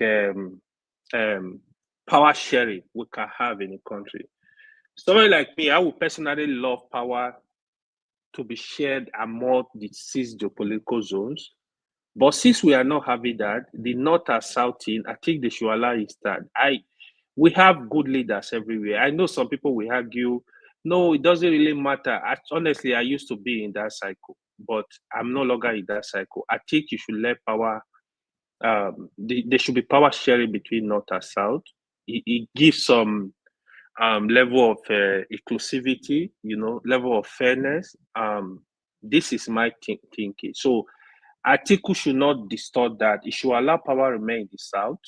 If I were him, I should support a candidate in the South, at least for the next 4 years. After 4 years, power go back to the North. But he is probably thinking it's going to be 80 years by 2027, or 80 or 81. So he's probably thinking by the time power get back to the North, I'm 84, or 85. So this is what he's probably calculating. But personally, I don't think he's gonna step that for anybody. But we're gonna see. It's gonna be very interesting. So is Peter Obi gonna if he does not get the ADC ticket, what is he gonna do? Is he gonna say, "Oh, I'm moving back to Labour Party"? Is he gonna say they need their coalition to make attempt to defeat President Tinubu? The moment that coalition is divided across Peter Obi forces and Atiku forces, forget it. That's a walkover. Tinubu is going to take the day again. Thank you. So KJ, you you are didn't beat muted. me up. KJ, you are It looks muted. like you were very much in agreement with me, AY. Yeah. Sorry, Politically, we agree on a lot of things. So that's one thing I've noticed. AY, I didn't know I was muted, so I will have talked a long time. I will say, okay. Now, 2027 is still far away. 2 years in politics is a lot. And we know that even in Nigerian constitution, we're not supposed to have started politicking right now, but we are working with a government that does not concern itself about the law of the country. Because all these political things that's going on right now is taking away a lot from the Nigerian people's governance. And then secondly speaking, P2B and Atiku and all the other things, I think everybody should, well, let me not give my opinion. Mr. Ike, you have heard what has gone on, what AY have talked about. Do you think that P2B has made a wise decision? I mean, I'm not trying to judge him. I'm just asking your opinion as an obedient in this panel. And I want to put out a disclaimer here. Some of the people who are working with Obi are my good friends. We all were in the university together. So I know a lot of them, but I'm not an obedient.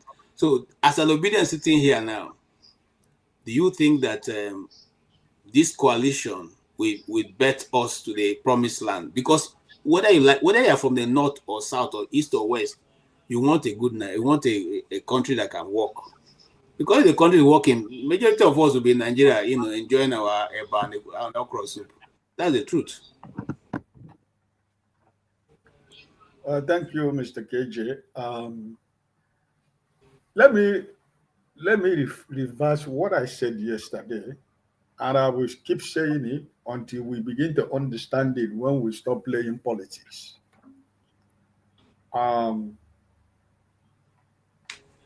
In as much as we are all Nigerians, and in as much as the political space in Nigeria is occupied and run by the same people we do not want to do anything with, what choice do you have? Because the honest and dedicated Nigerians are not in the political space in Nigeria. People like you and me are not in the political space who claim to be saints in all what we do. We are not in the political space. So the people we don't want to work with, they have taken over the political space with their families and friends and cronies. So where are you going to play that politics of Holy Mary? Because most of the people who have the most ideas, who analyze Nigerian politics, who are political analysts, who are specialists in whatever, all these paper qualifications that we see on televisions everywhere, analyzing who is to be a better president and better what in Nigeria. None of those people are ready to get into politics. But everybody is analyzing. And when you analyze finish, people like me can take over the political space. What choice do you have? What choice do you have? Because if people like you and me are in the political space, probably by now, this man who is in Asoroku will never be there. Irrespective of, we know that for me personally, I know he did not win the election of 2023 because he's not my president. If not, people like Wika, they're supposed to be in the political space. They are the people that are in the political space. So there is no way you cannot do without these people because they are the people that are in the political space. So you cannot run away from the fact that at the end of the day, the Nigerian politics we talk about today is not me and you. Those few Nigerians who are playing politics, they are the people we don't want to see in political power. But they're the people that are running it. The people who are good. You ask them to get into it, they say, no, politics is a dirty game. I don't want to get into trouble. I'm tired. I don't want to play politics. And when you say you don't want to be part of it, what happened? 2023 was a practical example. All the effort that we put to put certain people into elective offices in Nigeria, where are they? The people we call common Nigerians like you, the people we think that they're just like us, who will understand the pain that we will go through. They have all jumped ship and joined APC. So where is that saint who is going to play that politics? Where are we going to get St. John and St. Mary from where? From heaven. God will throw them down from heaven so that by then we know that these are the people that are supposed to be in the political space. Let me tell you, the politics of 2027, you have to be honest with you, because each and every one of us that is talking here, each and every one of us have our past. None of us here is perfect. You have committed one thing or the other. And there is nobody that is a saint in Nigeria. Nobody is perfect. So for me as an obedient, nobody is telling you that Obi is a saint or he falls from heaven. He has always said it. I am not a saint, but I'm not a criminal. And if I go in a place where everybody is hailing me, I will walk away because everything is all about hypocrisy. So that means this is a man who understands what Nigerian politics is all about. Why is somebody like Mr. Peter Obi still in the political space? He doesn't talk about people personal. He doesn't talk to people personal. He doesn't call people names. Because he knows these people. He knows that these people are with him in the same political space. But Nigerians themselves understand and know that this man is what Nigeria needs in this time. So for the coalition, what I tell my obedient people, since the day of the coalition, in any platform that I go, disagree with the other people that are in the coalition, but don't insult anybody. Don't talk down on anybody that is a member of the coalition. But put yourself in a position where you can present your candidate to the people to see what your candidate can offer. Because at the end of the day, when you insult and talk down to other people who are members of that coalition, they can eventually decide to say, okay, we give you the presidential candidate. But when the real election comes, they will back up from you. How are you going to win? So my point is this.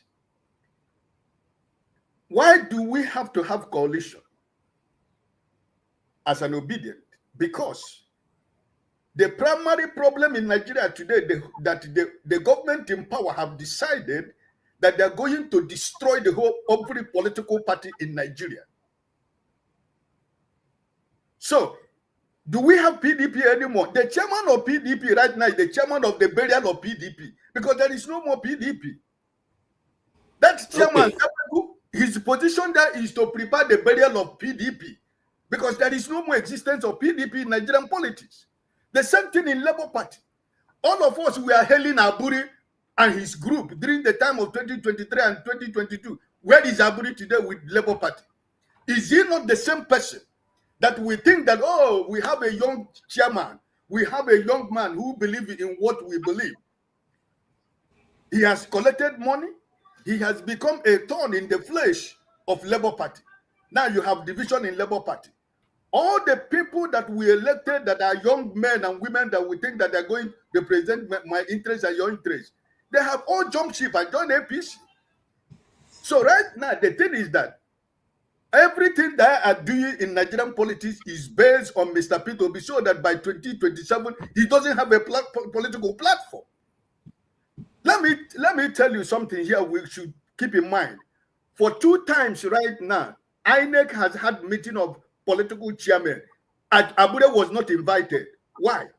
Because they know that he's no more the chairman of Labour Party. But what is stopping INEC for over 3 months to come out publicly, remove this man from your portal, say that Abuja is no more the chairman of Labour Party? Because he is a plant of the government. The government is using him to work against Labour Party. So will Mr. Peter Obi fly on top of the where is he going to fly?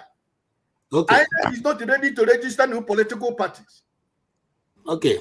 So Well let done. me finish. Let me Yeah, please round up so that we can also bring comrade in. Go ahead and round Yeah, up. I know. So you should be calculating what you are going to do. I need respect for everyone that is in the coalition. I am only more concerned about Mr. Peter Obi. The only thing I said yesterday, my red line in the coalition is that the presidency of Nigeria must come from the south. I don't care what anybody says. That is my red line. But I am not going to say it talking down on people. But I am saying it where my own red line is. The remaining 4 years must go to the south. And after 2027, we know that it go to the north. So that if they don't want them, if Nigerians said no, they don't want this anymore. After 2027, they want it to be whosoever wins, whosoever campaign and win should win. Then we're okay with it. But right now, we must respect that unwritten agreement. So the remaining 4 years, in as much as we want this government gone, the remaining 4 years of this 2027, the presidency of Nigeria must come from the south. That's where I stand. Okay. Thank you, sir. And I'm coming to Comrade. Comrade, I have one question for you before you say what you have in your mind. Now, each time we talk about political, terms, they say the North, the South has 4 more years. The North to go back to the North. Does it mean that the years before the politics started in Nigeria is not counted as part of Nigerian governance?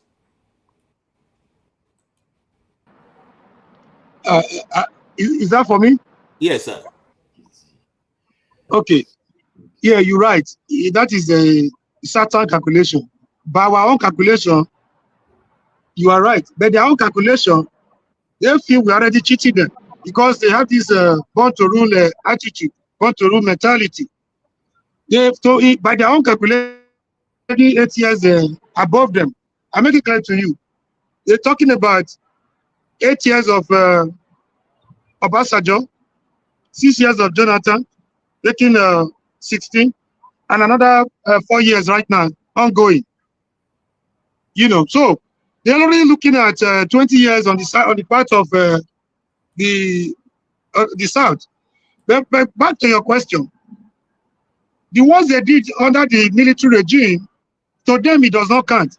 They're talking about they started the calculation from 1999 when we have when the uninterrupted democracy started. I think that is their own calculation. Okay, they already feel cheated already. Okay. Back to, I think I've answered your question. Back to the coalition. Nobody is against the coalition. Because no particular section of the country can win Nigerian presidency. Not even the North. That was very obvious, considering the court followership of Buhari. Even with the 12 million behind him, he could not make it. So he needed the support from the South. And Jagaban, Tinubu, being a political mafia, being a criminally smart politician, saw that and quickly, irrespective of their differences, it jettisoned their whatever differences they had in the past and leverage on that. He took advantage of that. That was what led to their merger in 2014, between 2014 and 2015. Nobody is against the present arrangement. This is one thing we want people to get. Politics, you calculate politics the way you calculate mathematics. In politics, 1 + 1 is almost equals to, though not every time. It's different from gambling. You guys should try and listen to us. We might not be obedient as you are, but it doesn't stop us from making some sense sometimes. Nobody is saying the measure is not good. Sometimes they tell you it's not what you do, but how you do it. I mean, most of us are privy to how Obi left PDP a few years ago. So we cannot continue to make do same thing over and over, and we're expecting a different result. The concern we have is the kind of people we are seeing in that gathering. They are chameleons. Most of them are like leopards. It's difficult for them to change the color of their skin. This is one message you should get. So if you wait forever to think they're going to change now, if you think they were desperate before, if you think they wanted power before, they are not going to be desperate now because age is not on their side. The time is not on their side. They will do everything humanly possible to bust Obi into a tight corner. Obi has this credible candidate, you know. By this, I'm not saying he's a perfect human being. We're not looking for a messiah. We're not looking for a perfect human being. We're not looking for angels from heaven to come and lead us. The message, our concern is that if you know how you left PDP to be where you are and you were able to garner allocated 6-something million, people have the record that is more than that actually. Even organic 6-something million is not a joke. So don't trade with this organic support, with this same hyenas and buccaneers in the same room again. This is our concern. This is our little concern. People died for that 6 million. People are still ready. More people are ready to go. I saw a woman in Lagos with an injury, blood, you know, with a bloody nose and bloody face. She came back and still, you know, was able to cast a vote for Peter Obi. So, if you think about, if you want to summarize this story so that people don't feel we are being negative or we are being pessimistic. For the want of time, I will have given you the political trajectory of Atiku Abubakar through a very brief historical perspective. That will summarize what we are into. We don't need a prophet from heaven to come and tell us what is going on. Okay. This guy started politics even before 1992. He has been contesting. He has never rested. With Obasanjo, he's 2 years into the regime of Obasanjo, Atiku was already scheming to dislodge his master, Obasanjo. In fact, he had almost all the governors, the Lucky Grenadiers of this world, my brother from Edo, the Boris of this world, all the Alamesias of this world. He already had them behind him. People are not reading political way. We should be more of political tactician than just follow the trend. We should not follow what the politicians are doing and pushing them on us hook, line, and sinker. That is our concern. Right, I agree with you. Thank you so much. And even to go a little bit backwards, Mr. Atiku Abubakar was, the political godson of Yar Adua of blessed memory, who had a People's Front. So one of his structure is that of the inheritance of the People's Front, but that's a different story for another day. Mr. AJ, if you allow me, I want to ask my brother Mori a question, but if you can answer you in a very short seconds. My brother Mori, we if you look at your submission, we all are saying the same thing. But I have a I don't know if you pick what I said here. In SDP, they have already put in crisis in SDP. There is no more SDP. In NNPP, they have already put in crisis in NNPP. In PDP, there is crisis. In Labour Party, there is crisis. There is no more political opposition anywhere. So, as a politician, you like what you're saying, you have to prepare yourself, because if you keep waiting, because from the day one your president took over power, that's the day they begin to play politics of 2027. There are no more government in Nigeria. There is no government in Nigeria. It's politics from day one. Okay. Right? So check. I thought you were going to ask questions. Where is somebody like Mr. Pidobi? What do you want him to do? To hang on the air? Labour Party they are holding Labour Party. They don't want to confirm that Nenadi Usman is the acting chairman of Labour Party. Why they don't invite Abure to their meeting? So what do you want him to do? To fold his hand and wait? Can I answer you, sir? If KJ, I will allow you to answer me. Yeah, you can answer. Sorry. Go ahead. You have 1 All right. minute. The answer is very simple. As at 7-8 months ago, I was already yelling at the top of my voice. Those people, because of my yelling, people don't want to listen to me, even when there is substance in it. I already foresaw, I'm not a prophet, but I'm not a dummy. Politically, I already prophesied that Obi was wasting his time waiting for the outcome, the legal outcome of labor in the court. I was of the opinion that Obi, I knew they were not going to register a fresh political party for him. Showore has his own AAC. Obi should have more than 18 political parties lying idle. Just the way he went into labor, should have. You saw what they did. You saw what these people did to ADC overnight. Obi can do that. Obi, everybody want to leverage on the political capital of Obi. Obi should have a platform where he will be able to have his say and have his way. You know, he should have done that. It's not even too late now. Another hyenas with ADC is dangerous, more dangerous than the hyenas that were in PDP, like Wike and Co. That is my answer. I don't know if I've never to answer you. Okay, thank you. Let's move on. I'm coming to you, Masa. Maska, do you think that the same crisis that are brewed in all these other parties will eventually find its way into ADC? And if so, how will they prevent it from, running them again, making the, disarray, taking them into a totally, just running helter-skelter everywhere and nobody being able to hold I say that because right now I was reading an article and someone was saying, okay, Wike, you have been saying you're a powerful man. Now you have PDP. Or you take up the presidential ticket and go and contest. Let us know that you are a powerful man indeed. Do you think that this is deliberate to continuously to make sure there's no formidable opposition? Hence, they've continuously to send molds into the other political parties. All right. My answer will be a little bit complicated because I see things a little bit differently.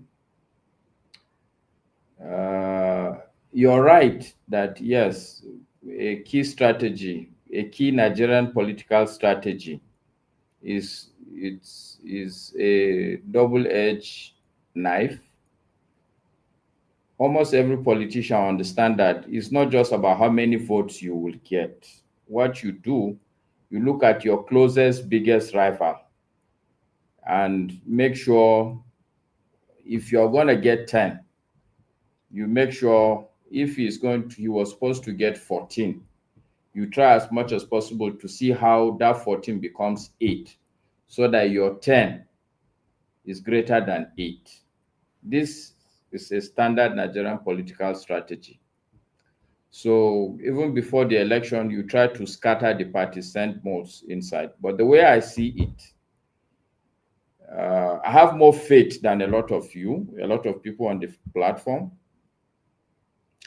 From my experience, the Nigerian politicians have one clear understanding also that yes, they will play a lot of nonsense, but they know the limit, they know the red lines, where if they cross it, the whole thing will scatter and they will be the biggest losers. Because an average Nigerian now, whether there's politics, whether it's military regime or Nigeria has splintered, the hard times is nearly going to be the same. The biggest losers will be these politicians. They know that very well. And let me give you 2 good examples, okay? Maybe a lot of us have forgotten that OBJ wanted 3rd term. Did they allow it? The answer is no. Yes, part of the fight would be for personal reasons, but they fought tooth and nail. They all had to rally around and make sure that that 3rd term was scuttled. One of the things that I see that is driving this ADC is not whether the politicians like themselves or that APC is not sending more, but they are already seeing the writing on the wall that if we don't put our differences aside at least for now. This guy is going to be eating us one by one for lunch. This writing is so obvious, only a fool will not see it. And of course, the saying is that, look, how do I put it now?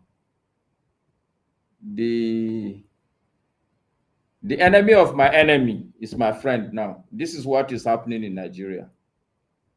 They are seeing clearly the handwriting on the wall. Not just that, okay, it will be a one-party state, but after it becomes a one-party state, one guy would now load on all of them.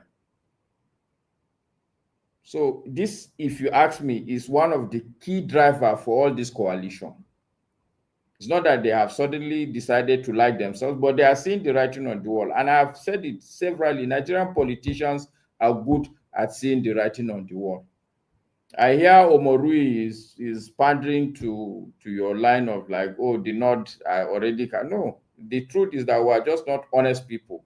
Northern governors decided that, look, this power must shift to the South inside APC. So this dummy people are saying it's just the typical Nigerian thing that all the North have born to rule mentality. These are the same governors that sat and say, no, let this, and this is what has landed us with this Tinubu now in power.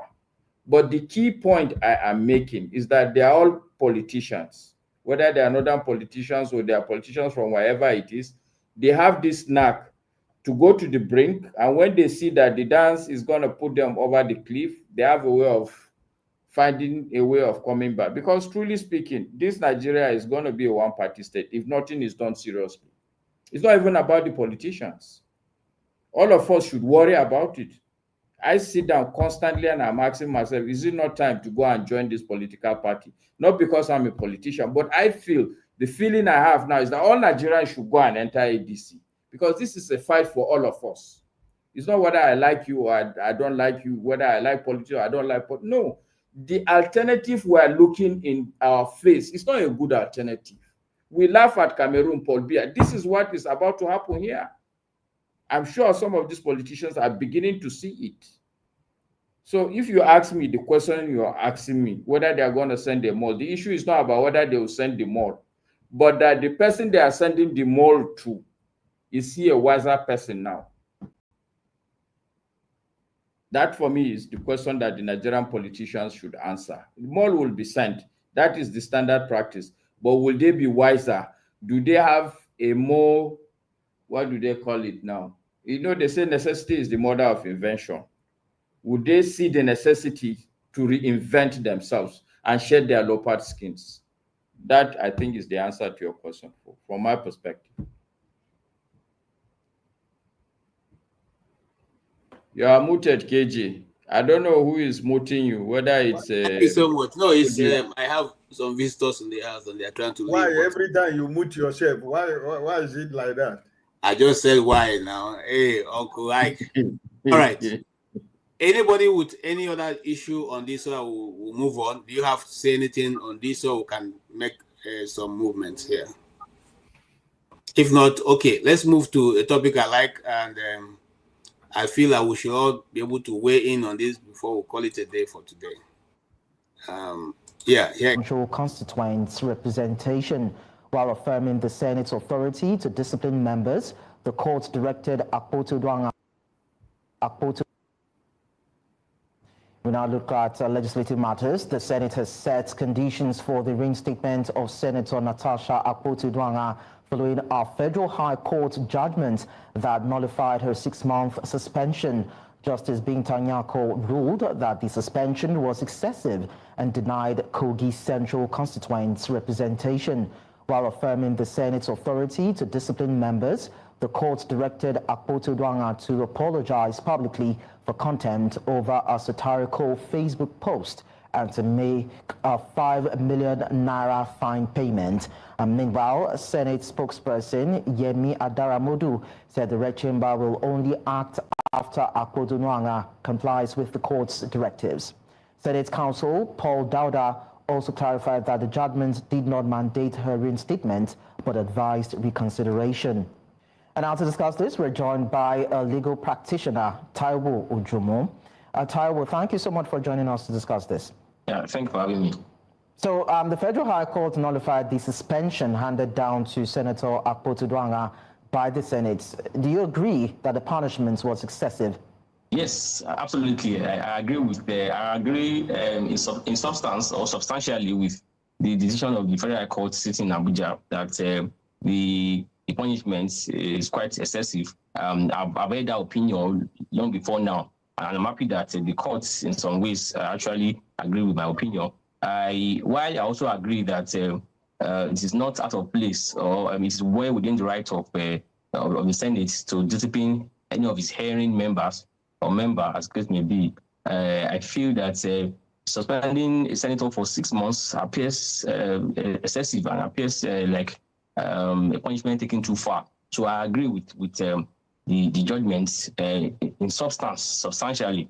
I don't know if I can add a little opinion here. I just feel that although I've not read the judgment in full, but I just feel that the judge would have, the court would have proceeded to, if you ask me, proceeded to have what's it called, proposed or suggested the kind of punishment that would have been suitable or that would have been appropriate. She was suspended. Senator Natasha was suspended in March, and March till now is about 3 months. So if 6 months is excessive, let's assume 1 month is. Okay, that is the soft news I want to talk about this evening. The question be, I thought there was a court ruling on this before now that says that you can only suspend a senator for 14 days. Now, is it that, and then here is my challenge with this, and I'm coming to you, Master. Let's start from you. Here's my challenge with this ruling. Is that the court lacks the power to say this action is unconstitutional. Consequently, I reinstate Senator Akpotio to her position. Or why is it that the court now says to the Senate, you may consider reinstating her? What is happening in Nigeria? Tell us, please. Kitty, why do you ask this kind of questions? Why?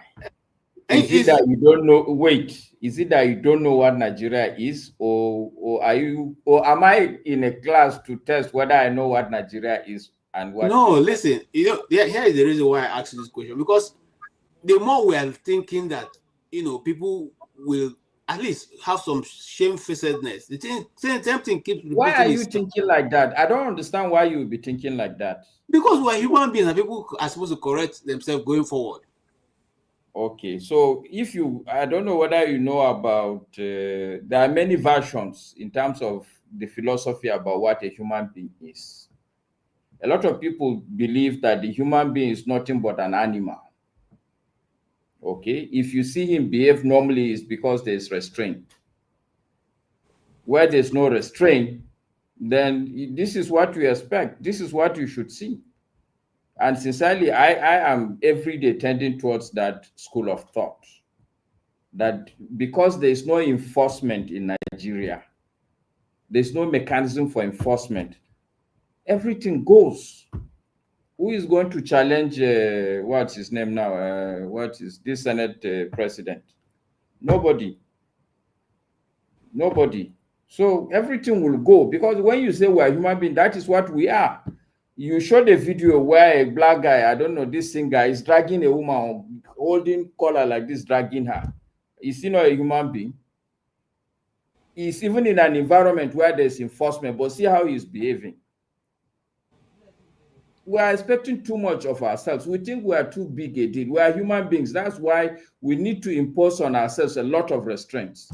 I tell a lot of people, one of the good things for me about marriage is because I see it like a seatbelt. If you leave me as a bachelor, even at my age now, at this time, I'll be somewhere else, not in my house. But if I go out now, my wife will start asking questions. We need a lot of restraint. That's why to build a society, It's not just about sitting and arguing and be asking all these questions. We need to think deeply how we are going to impose restraint in this society so that we can be better people.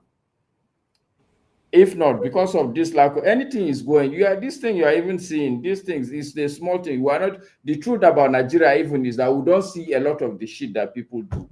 Sorry, forgive my French. But this is a bad environment. And the reason is because as human beings, if we are allowed to do what we like, the result is never good. All right. So many things that are happening that are not good things. We need to acknowledge that we as human beings, we are not really very good people. Yeah, because well, thank you. I hear you. You at the same time you want to make your final comment, so I don't have to come back to you. Okay. Honestly, I would go back on the same tangent. Okay. My appeal, as always, is number one, we are Black people. And as Black people, we are at the lowest rung of the ladder in the world today. I'm always appealing that we need to be conscious of that. I agree. As a Muslim, if I go to the Arab world, I will be discriminated simply because I'm a Black man. I agree. Okay, if I go to the Western world, they are a bit more civilized. They may not show it openly for me, but I know that their own is even more complicated. They are the ones dictating who will be my president, who will not be a president. They are the ones dictating how my resources will be taken. We as a people should understand that we have a lot of work to do. We can't afford this kind of gists and tangents we are taking. There is a lot of problems we have as Black people, as a people in the world. Every race, every kind of people is putting its act together. We are not doing that. And the thing is to sit down and work hard, think hard and work hard. The society needs a lot of work. And we as Nigerians are the leaders of the Black race, whether we like it, whether we accept it or not.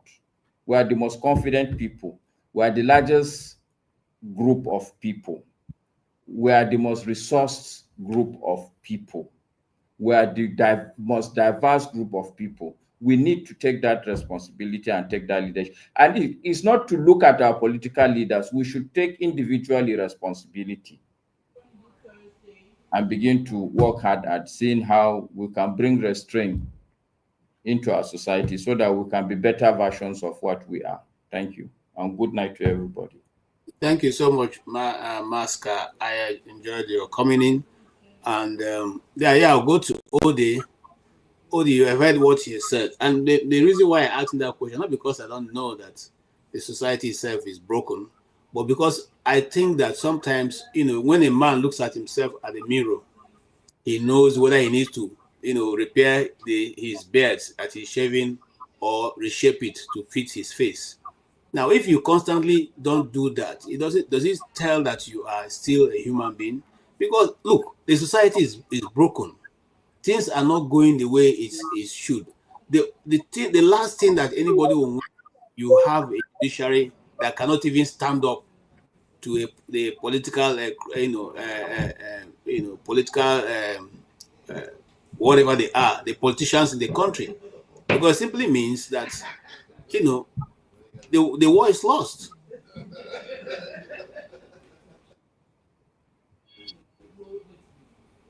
Hello. Yeah, can you hear me? Okay, good. So, look, I like what Maska said, but the truth is, only the truth can save us, all of us.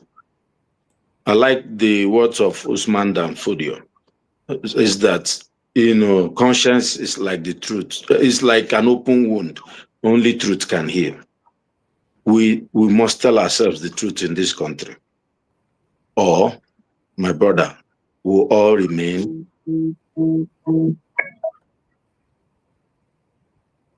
in other people's country. That's the truth. We have an opportunity every 4 years. That's the only good thing about democracy.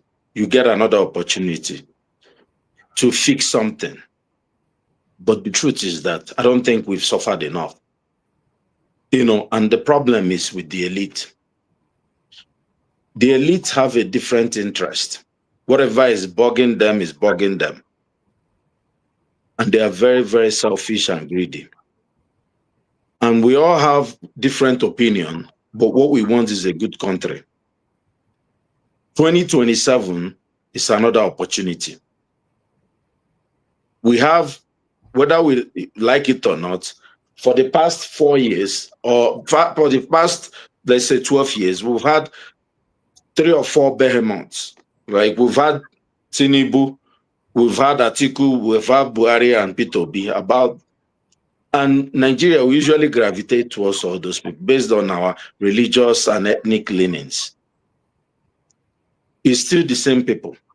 The people who are saying, oh, I know my comrade, with all due respect, like Shore, but the problem with our Nigerian people is that they are going to give him 15,000 votes if he goes. So it's not going to be a solution.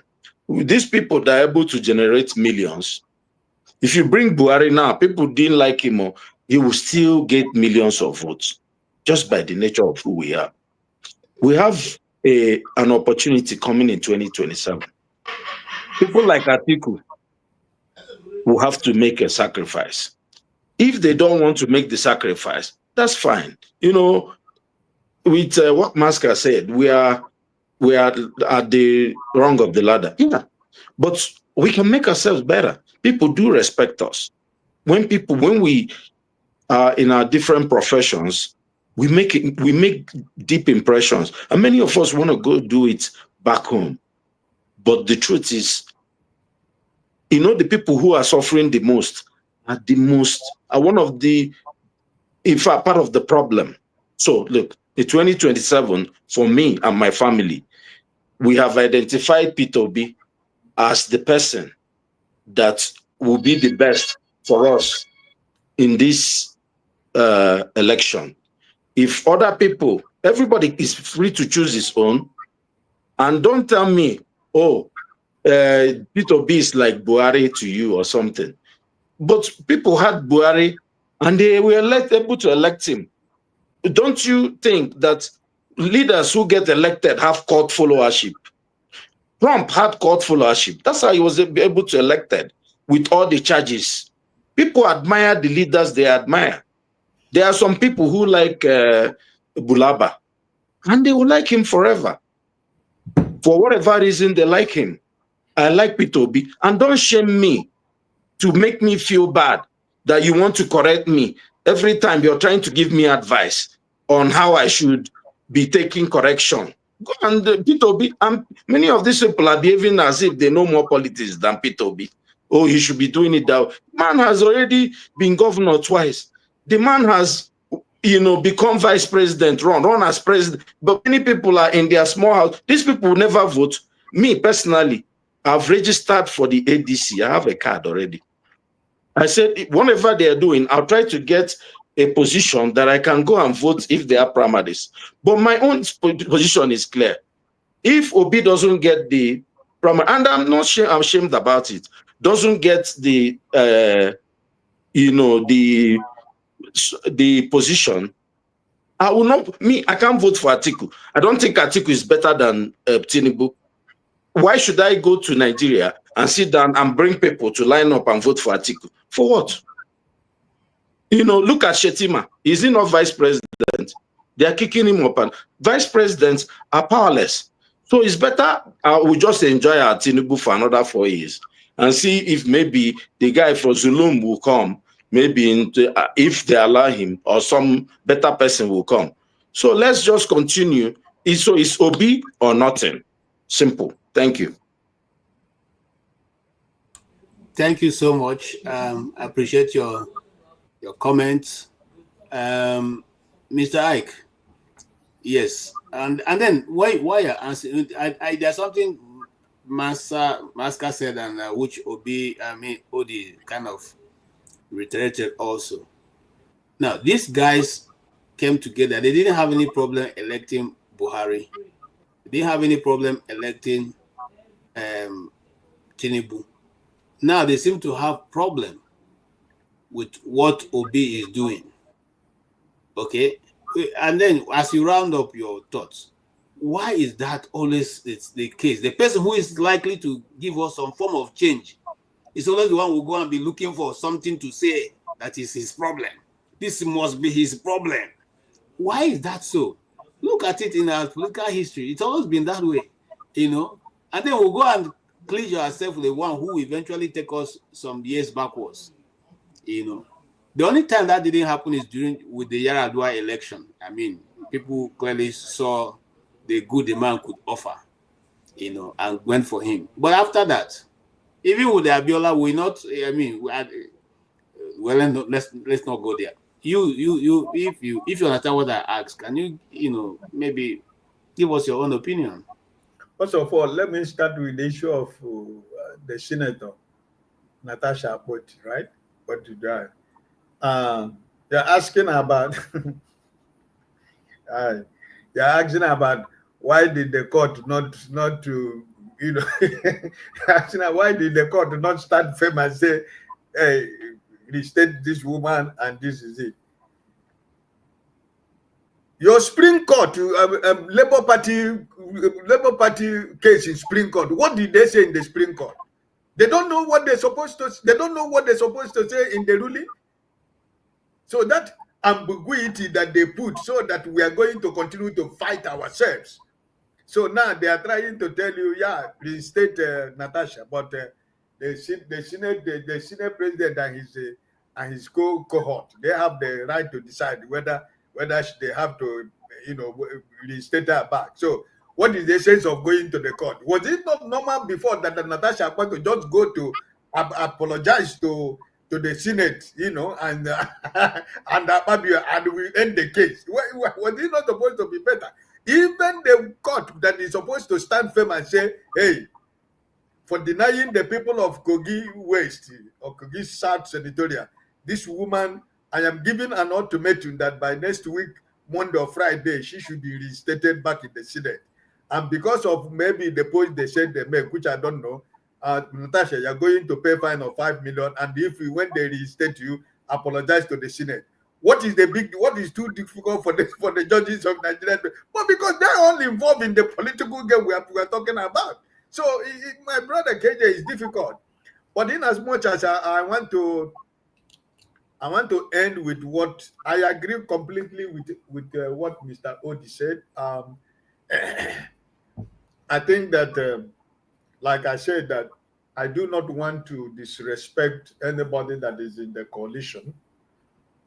But for me, as a Nigerian and somebody who wants a better Nigeria, for me, it's Obi or nothing.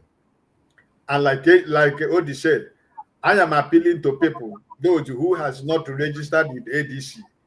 You have to go and register with the ADC, register your family with the ADC. If you can register 50 people, 100 people, 200 people, register them in ADC.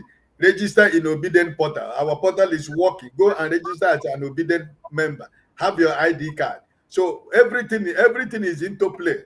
So I am from Mr. Peter Obi because, like Odi said, nobody don't shame me because I said that is my choice. Like every other person said that is their choice. Former President Buhari ruled us for 8 years. We know what we saw. Blue is ruling us. There are people who is ready to die with him.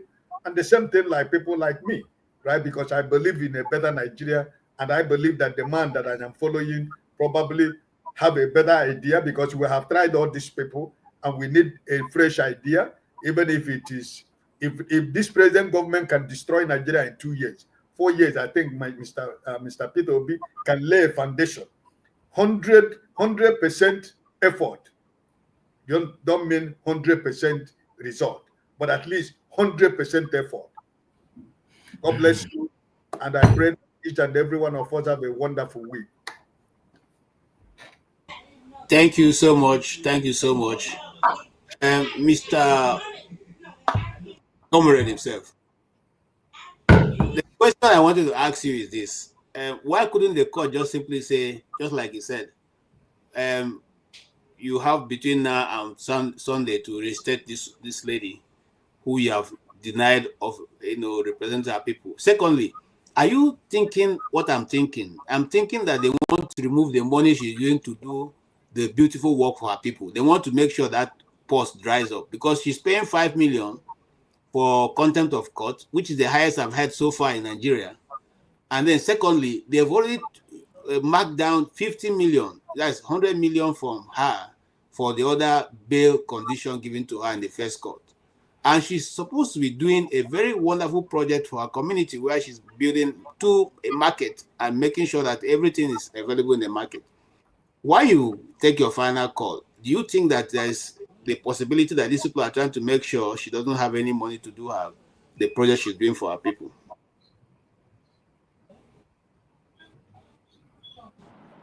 Is that for me? Yes, sir. Yeah, thank you, Mr. KJ. In a nutshell, a series of ruling, especially West Idahosa against the Senate, it was established not time ago, not just once, not twice, not, in series of rulings, it has been established that the Senate has no power, to suspend one of their own for more than 14 days. That is a given. And they did this one deliberately because it was, from the beginning, it was a witch hunt. The same confusion the court set in labor, referring their leader, the leadership methods of back to the leadership that caused the crisis, is the same thing they're trying to set here. Instead of making a pronouncement to be reinstated in, immediately or immediate effect. Now, he has thrown it to the court has thrown it to the Senate, the same Senate that suspended her for nothing, for a reinstatement. For how long, we don't know. That's that for that. And they want to do everything humanly possible to punish her. It wasn't even a disciplinary action per se. It was an avenue for personal vendetta. And that's that for Apoti. And I just listened to my brother, Odi, I don't know if he's still there. This is the problem we have as a people. When we make up our mind already, when our minds are made up, we are not open to any other thing. Whatever any other person says is to you, like, who is this? Who gives you the opportunity to advise me? Nobody's advising you. We are all talking. We are all entitled to our opinions. Whether you like it or not is a different thing entirely. But one thing is clear. We cannot continue to do the same thing over and over, and we're expecting a different result. The gathering of those people, they are not gathered. They are not people-oriented. If you don't get that, I think I don't know how why you see yourself as a politician or as an adult, or I don't want to use some terminologies that may not be too palatable. They are not people-oriented. What is they are only telling you people are suffering, people are hungry. They are actually not really telling you they want to take power back by all means, either by hook or by crook. If they are people-oriented, they will allow the process to emanate to the people. KJ, did you see what they did to ATC already? Does that give a semblance of people's representation? So somebody is telling me, somebody just told me, I don't know why people are so naive. If you like, let 1 billion people register with ADC. Of what use is it? It's tantamount to putting the car before the horse. It's not going to give you any political leverage because, number one, you're not going to be part and parcel of their primaries. Their primaries will either be direct or indirect, and they will never go for direct primaries. Indirect, so that the dollar reign, and their political supreme supremacists can count for them. So whether you crash the ADC website by now with 1 billion obedient, it's not going to give Obi any political leverage because he cannot take advantage of the registration if it's not the flag bearer. And with the way people are talking, KJ, it's even obvious that it is dead on arrival. You know why? Because of interest. Anybody that speaks is speaking for. Nobody is talking here. I mean, people that are talking here, like, if they have said ADC, whether it will be or not, we die here. I will be getting feelers that we are ready to work for a common objective. The way obedience are saying either Obi or no other person, the same way articulated people are saying either Atiku or no other person, the same way Rochimi Amechi people are saying either Rochimi Amechi or no other person. Amechi already said that. If it's not coming to start, forget it. So, what is the SDC? My two brothers are just left now because they don't want to. The truth is very bitter. It's a bitter pill, but whether you're willing to swallow it or not, people will continue to say the truth. You might not like it because it does not favor your disposition. It doesn't matter. Nothing. The truth is universal. There is only one basic truth. So whether you like it or not, you see material. Today's date is let's mark today's date. Today's date is 5th of July. We shall all come back here and say, oh, of a truth, these people were foretelling the future. The future, they say, belongs to those who see possibility before they become obvious. We're telling you now because you feel nobody is against AGC, nobody is against coalition. You know, it's a good thing. It's not for any other thing. Ask this comrade a question. Yeah, can I land my line of thought before the question so I don't miss my track, please? Land your thought. Yeah, Okay, let me just land by this. Let me just land by this one. Nobody's against coalition. Coalition is obvious. Like I said before, no session can win presidency, Nigerian presidency, without the other. We need each other. You know, the one thing, because you feel people are jumping at this, why? I don't know why. KGM, with the way the Nigerian adults, intellectuals, doctorate degree holders, the way we analyze politics, we are the major cause of our problem. We continue to fall for what the politicians are telling us, until we begin to organize ourselves. Organize ourselves, you know, organize, this is what we want. This is make input into the political process. We continue to complain about the outcome because we were not there to make our input. Without your people-oriented input, the outcome will always be for the interest of the politicians. This is the line we are towing again. We had a coalition that brought in Buhari. We had a coalition that brought in Tinubu. After Buhari, we thought Jonathan was bad. They organized to kick him out. When Buhari came, they thought that was the worst we could get. Now people are saying this is the worst. What we might get next might be the worst what we have now. People are waiting for what politicians will. They are not there for you. They are not there for you. We should not die in their war. The moment the earlier you get this gist, the earlier the better for you. If you like, pack all your family, pack everybody, pack people from Kamari to go register in ADC. It's of no use. It's immaterial. It's inconsequential because it's not going to count in the primary. The ADC is articulated, it's article-oriented movement. Simplicity. I cannot take your question, sir. Okay, you made a statement that that borders on you have seen a vision, so to speak.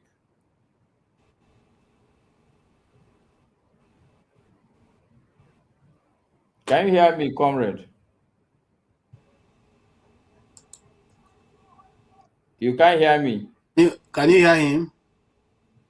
Comrade, can you hear him? We can hear you. I can hear you very well, sir. So you sounded as if there's a vision you have seen. I just wanted to, okay, so what vision have you seen so that at least let me educate myself. What vision have you seen that and which you have seen that people are not seeing?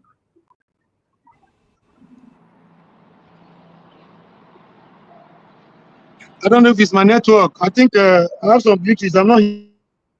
I didn't get the question. You my question, right? Can you repeat it, sir? Okay, when you were talking, you were saying that there is a vision you have seen, more like you have seen ahead of a lot of people, a lot of us. Let me put myself inside. So what is it that what exactly have you seen that people are not seeing? And I want you to share. Yeah, it's very obvious, sir. It's very obvious. I think, I don't know how close you are to article political trajectory. If you read article the political trajectory from 1992, no, if you want, let's now go back to 1992. Start from 1999 up to date. Atiku's movement, Atiku's contribution has always been about himself, not about any other person. In 1999, he won as Adamawa State governor before he was conscripted into being a vice to OBJ. While he was working with OBJ, in fact, he didn't even allow OBJ to finish his 4 years before he started, maneuvering around OBJ to dislodge OBJ. In fact, record has it that OBJ has to be kneeling down from one governor to the other. He has to kneel down for people like Ignacio, Iborius of this world and other, Alamesias of this world. In fact, he had over 80% of the PDP governors then to his side, just to dislodge his master. So, OBJ realized this. It was tough for OBJ to get a second tenure. Finally, he got it. So 2007, that was what BJ said. Summarize, comrade, please. Summarize the vision. Okay, let me summarize. Okay, let me not go into that. What I'm telling you is that Atiku does not fight a fight that will benefit other people. If he loses, each time he lost in those series, he will go to Dubai. When it's a time for election, it will come. There was even a time. The crisis in PDP wasn't caused by Wike. The crisis in PDP actually started by Atiku. He actually started the destruction of PDP by taking 5 governors out of PDP. I get the point you are making. Let me say it so you can say whether I'm right or I'm wrong. What you are saying is that Atiku will contest. He's not going to step aside for anybody. That's what you're saying. Very correct, 100% correct. Okay, so by extension, in your mind, Obi is being foolish for joining the coalition. Not necessarily be foolish. I don't want to use that word. That would be too harsh. Okay, so choose a word that captures. Considering what he saw in PDP before he left, I think I don't want to offend anybody, okay, not that Obi, not the obedient. Will it be political naivety? Let's say it's naive. Okay, but then I think I would correct you. Okay. Do you remember that Atiku was in the coalition in APC? Yes. Okay. Did Atiku win when they did primaries? He lost because it wasn't for him. That was Buhari oriented. That it would be different with ADC, that Atiku will be there and he will lose. In one word, he didn't lead that coalition like what he has now. That coalition of APC was led by let me answer you. That was led by Tinubu. You know, his focus, his central focus, that was centered around Buhari. His major focus was to garner the 12 million vote, the core followership of Buhari. That was the essence. That was the objective of that coalition of APC. Let's not deceive ourselves. No. You see, comrade, as Nigerians, again, this is the attitude that I don't like. Because we're defeatists in the first instance with no alternative. What I hear you say is that Peter Obi should go and look for another party, and not minding the fact that if he takes any party, they are going to destroy that party. Did it occur to you to that extent? That if whatever party Peter Obi take today, they will find a reason to scatter it. The only way for Peter Obi to survive is to be in the multitude of people now. That is a point. That is a very valid point. But then, as at 7-8 months ago. Hold on.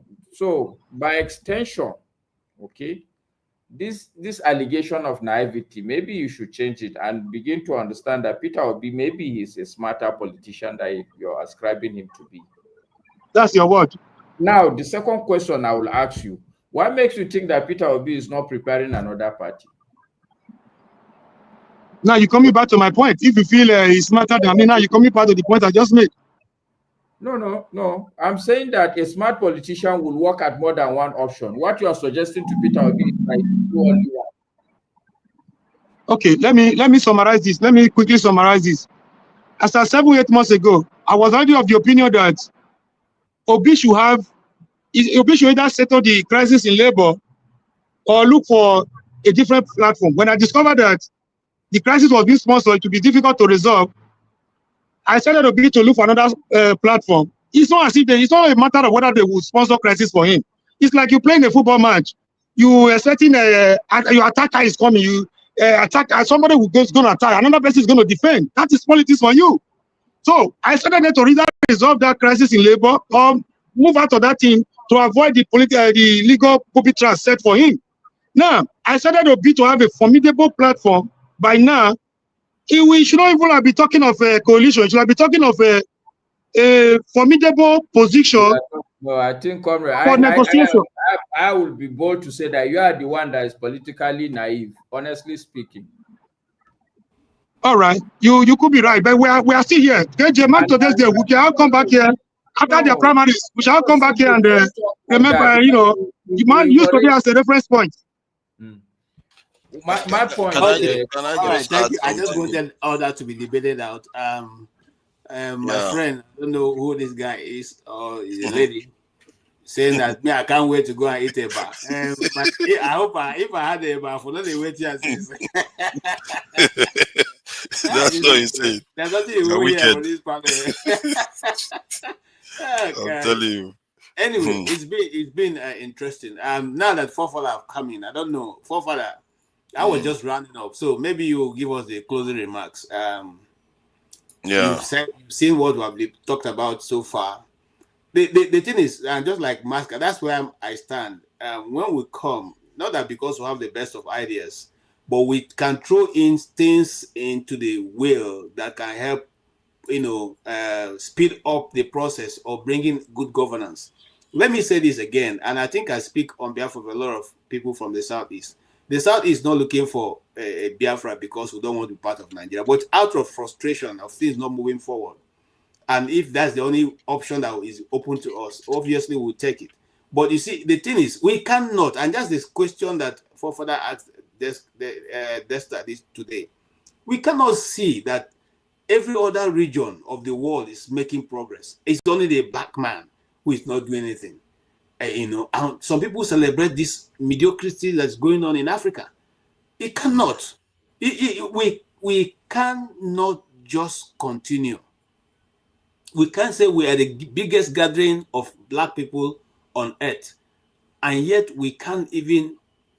Let me tell you how bad it is. We don't even have a medical emergency team that can look at whatever they are bringing, so-called vaccines that we're taking. Nobody checks those things. When it just comes, we'll carry it and pump into our children. So a nation that is mindful of its society, of its population, we have a lot of, what do you call, safeguards, nets for everything. Why do we have to depend on IMF for our economic, giving us what is America, Britain, and all the first world or whatever is they're called? Are they also taking advice from those people? If they are not taking advice, then why should we be the ones to always swallow whatever they tell us, even if it's going to be against our own system? So we have a long way from home, if you ask me. That's my take. We have a long way, and I don't think our government is ready yet to govern the people that God has put in that geographical location. I don't know what you say to that, Forefather, before we, Yeah, I think that question I was asking was, I don't know why our own situation has to be different. And, because sometimes people just assume that I'm against the West for the sake of it. But it's also about us. We are not doing what we are supposed to be doing clearly because other people interact with the West and they are doing fine. They are actually progressing, building a great civilization, sometimes even more advanced than the West. Like the Japanese one, society is more advanced than American society, advanced than almost all European society put together. So if they can do that, why are we not doing the same? So it's something inherently that we are not getting right. And we have to ask ourselves, it's not because when sometimes Pan-Africanists talk, they come across as if they just hate the West for the sake of it. You have to ask yourself, something is missing here. It's not only the fact that they don't work with you, they do work with other people. Maybe they chose not to work with us deliberately, but we want to know that definitively. It's not that clear that they chose that, okay, they're not going to work with us definitively. Because they do that with other people that they even fought with. They fought war with. They nuked Japan twice. And before they nuked Japan twice, they killed over 1 million a few days before that. And yet, look at their relationship with that same country today. Can you imagine that happening to us? And we are still able to talk, shake hands, and talk to each other. But this is what that kind of mentality, we have to start having it. That said, about the political stuff, ADC, this thing, because I'm looking at a news report for the 18th of May, 2024. I will support Obi in 2027 if PDP decides. This is article saying it in 2024. That so if it has always been there now. He said that before the election of 2024, before the last election. He said so now. He said I was supposed to anybody that they elect. And when it came for the time to support those people, it was the same article. Me, I know that one because I know when that was going on. Who went and used Wike to scatter the zoning to the south. It was him. Yes, it was. He was one of part Yeah, of it. he used exactly the same thing. He said if the party decides that it is the turn of the southeast and P2B is chosen, I won't hesitate to support him. So that was his. That was a lie. That was a political language. It was a political deception. Don't fall for that, sir. They are bigger than that. That was a political maneuver to tackle Wike, to counter Wike, because he knew he wasn't going to. Sorry. They already made up their mind. They already set up a zoning committee. That was to counter Wike's point. No, this one is after Wike. This is 2024, not 2023, 2024. That's just last year. Please allow for others to conclude. We just have less than 5 minutes. We will finish at 3. Yeah, that statement was made in 2024, just last year. So, and that he's talking about the future now. That's why he's talked about 2027. So, and I think I also heard him say something earlier on this year about he's willing to support P2B, but he always puts that caveat there. That is true. And this is why I think one of the first things that the politicians that go into that ADC should be doing is they have to decide zoning. They can't leave it open. They have to decide zoning.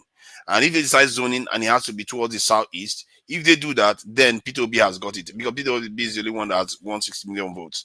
They have to come from that point of view. Otherwise, Atiku will use his money again and his craziness to go and hijack this thing. And if he hijacks it, they are not going to win. I don't see Atiku ever beating P2B, because when he does that, if he becomes the holder of that ticket, that is why P2B became so popular, because PDP chose Atiku, APC went and chose Tinubu, and suddenly there was a surge of support towards Obi, because people don't want to support these old men. And if Atiku shows up again, the same thing is going to happen. Maybe Showore will actually gain from it, because then Obi will have no home. And that's why Obi has to be very careful with this ADC. He has to be sure that they've given me assurances that he is going to get the ticket. Otherwise, why bother flirting with them? Because you must well stand as obedient. And he literally has to create his own party at this stage. Because if he knows that he's not going to go on to win the election, because the moment they don't unite, they are not going to win the election. Forget it. It's over. But what he could do is create a legacy, a party with an ideology that has a focus on a specific goal. And they already have a core that can win votes. And that party shouldn't be a Southeast party. Don't make it a Southeast party. It has to be a full-on political party that has a clear ideology. If it does that, then for the future, that party is likely to win. Maybe that could be the legacy he leaves behind, because as he's going right now, and they don't zone it to the southeast, then Atiku will win again. And Atiku is not going to beat Tinubu like that, because the young people will not support Atiku, and the party will just be in disarray, really. And let's hope that doesn't happen. Most of what this is 50-50. Let's not forget, it's Atiku or P2B, one of those two. It's always 50-50. So everybody could be right. But you could also be wrong. It's just 50-50. It's not a big prediction to say, oh, Atiku will run again and win. It's not a big prediction to say that P2B will win. So it's just that close. It could go either way. That's how I look at it. Thank you. Thank you so much. Thank you. Are you aware he has started campaign already? Are you aware Atiku has started campaign? Comrade, it's over. We've ended for today. We ended for today. Thank you so much, guys. It was quite interesting. I enjoyed every bit of it. Everybody had, brought the best out of them. And these ideas or discussions are just thrown out there for those who are in position to help. Please, if you are those who are close to the top, advise them. Nobody takes the backside and goes somewhere. You have to use your front with your eyes open. The world is not where it was in 1960. They have moved so far and so forward. The next generation of people that are coming is the AI generation. Where are we in the scheme of things? We're still fighting with NEPA, fighting with pipe-borne water. We're still fighting with road. We're still fighting with being able to provide quality and quantitative education for our children. And yet we want to be a leader in this millennium or the next millennium. How does that happen? How does that happen? We're still covering up and lying to ourselves. And the most painful part that the youth, for who all these things are being done for, those between the ages of 45 downwards, are joining to steal ballot boxes and helping to, to perpetuate these people in power. This thing, if you are forgetting that you are doing yourself. That's the message. If you have anything to take away from me today, know that you are doing yourself. Nobody else. Nobody who is above 45 and above that cannot afford to live in any part of the world if he wants to. The country is going to be yours. You are going to run it. If you want to continue in this direction, okay. If you want to, when you get to an airport, you present your green passport, they tell you, please step aside. And then you watch and they'll delay you there. Even when there's nothing on you, they'll make sure that you know, if you want that kind of country, let's keep on. We're heading in the right direction.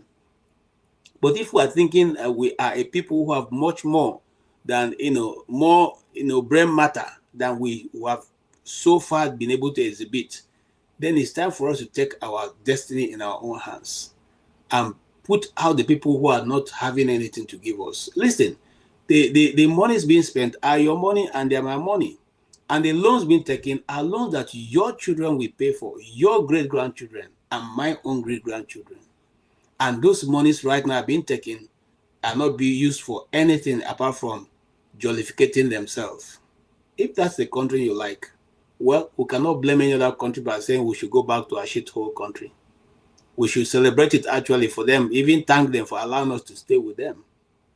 But if that's not the country we want, if you think Nigeria is a great power and can achieve the purpose for which other nations have not only strived but also have built industry, and we have those people, because most of the people who are making these waves are Nigerians, then let us look inward and call a spade and kick out those who are not there to help our country and our children. Thank you so much. I see Jagun. Unfortunately, Jagun, I can't KJ, 1 minute. Somebody is telling me to be objective on the comment section. No more 1 minute. I'm not against Obi. I'm not against Obi. You are not getting what I'm saying. This is the problem. My brother did. Debate is over, my brother. Debate is over. Debate is over. It's over. We have only, in fact, we've even overshot our time by 2 minutes. So, on this faithful note, I say thank you, Fofala, for joining us to close in this section. I don't know if Fofala is willing to go another round, but if he is, he's open to do that. On behalf of Dr. Damages and the Damages Show and this platform, I say thank you for always finding your, sharing your time, your treasure with us. It's nothing we cannot quantify. And all those who supported us, both those are the keyboard warriors and those who supported us in kind and with their treasure, we say God bless you and have a good night. Thank you.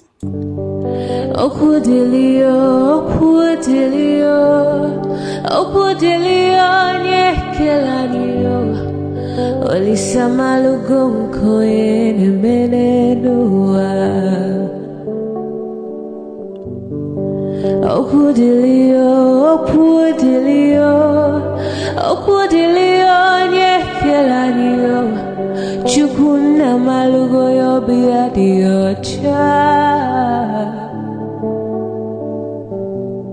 Agaranya chogo kowe bili Agaranya chogo kowe rienio Owe chuku bezie chuku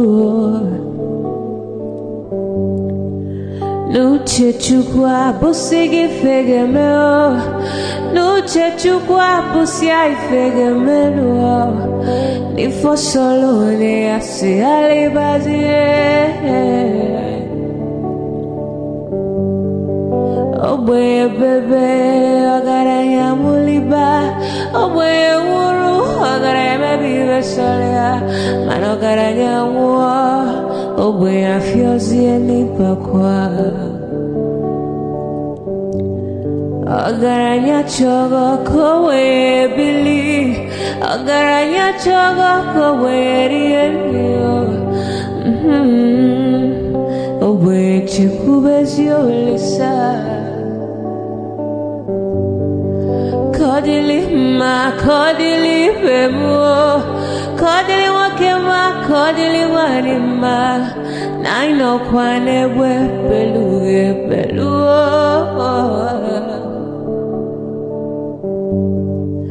Kodili ma, kodili bemo, kodili kemo, kodili heyo. Ibedwe me wane, nikadiezi bohimo.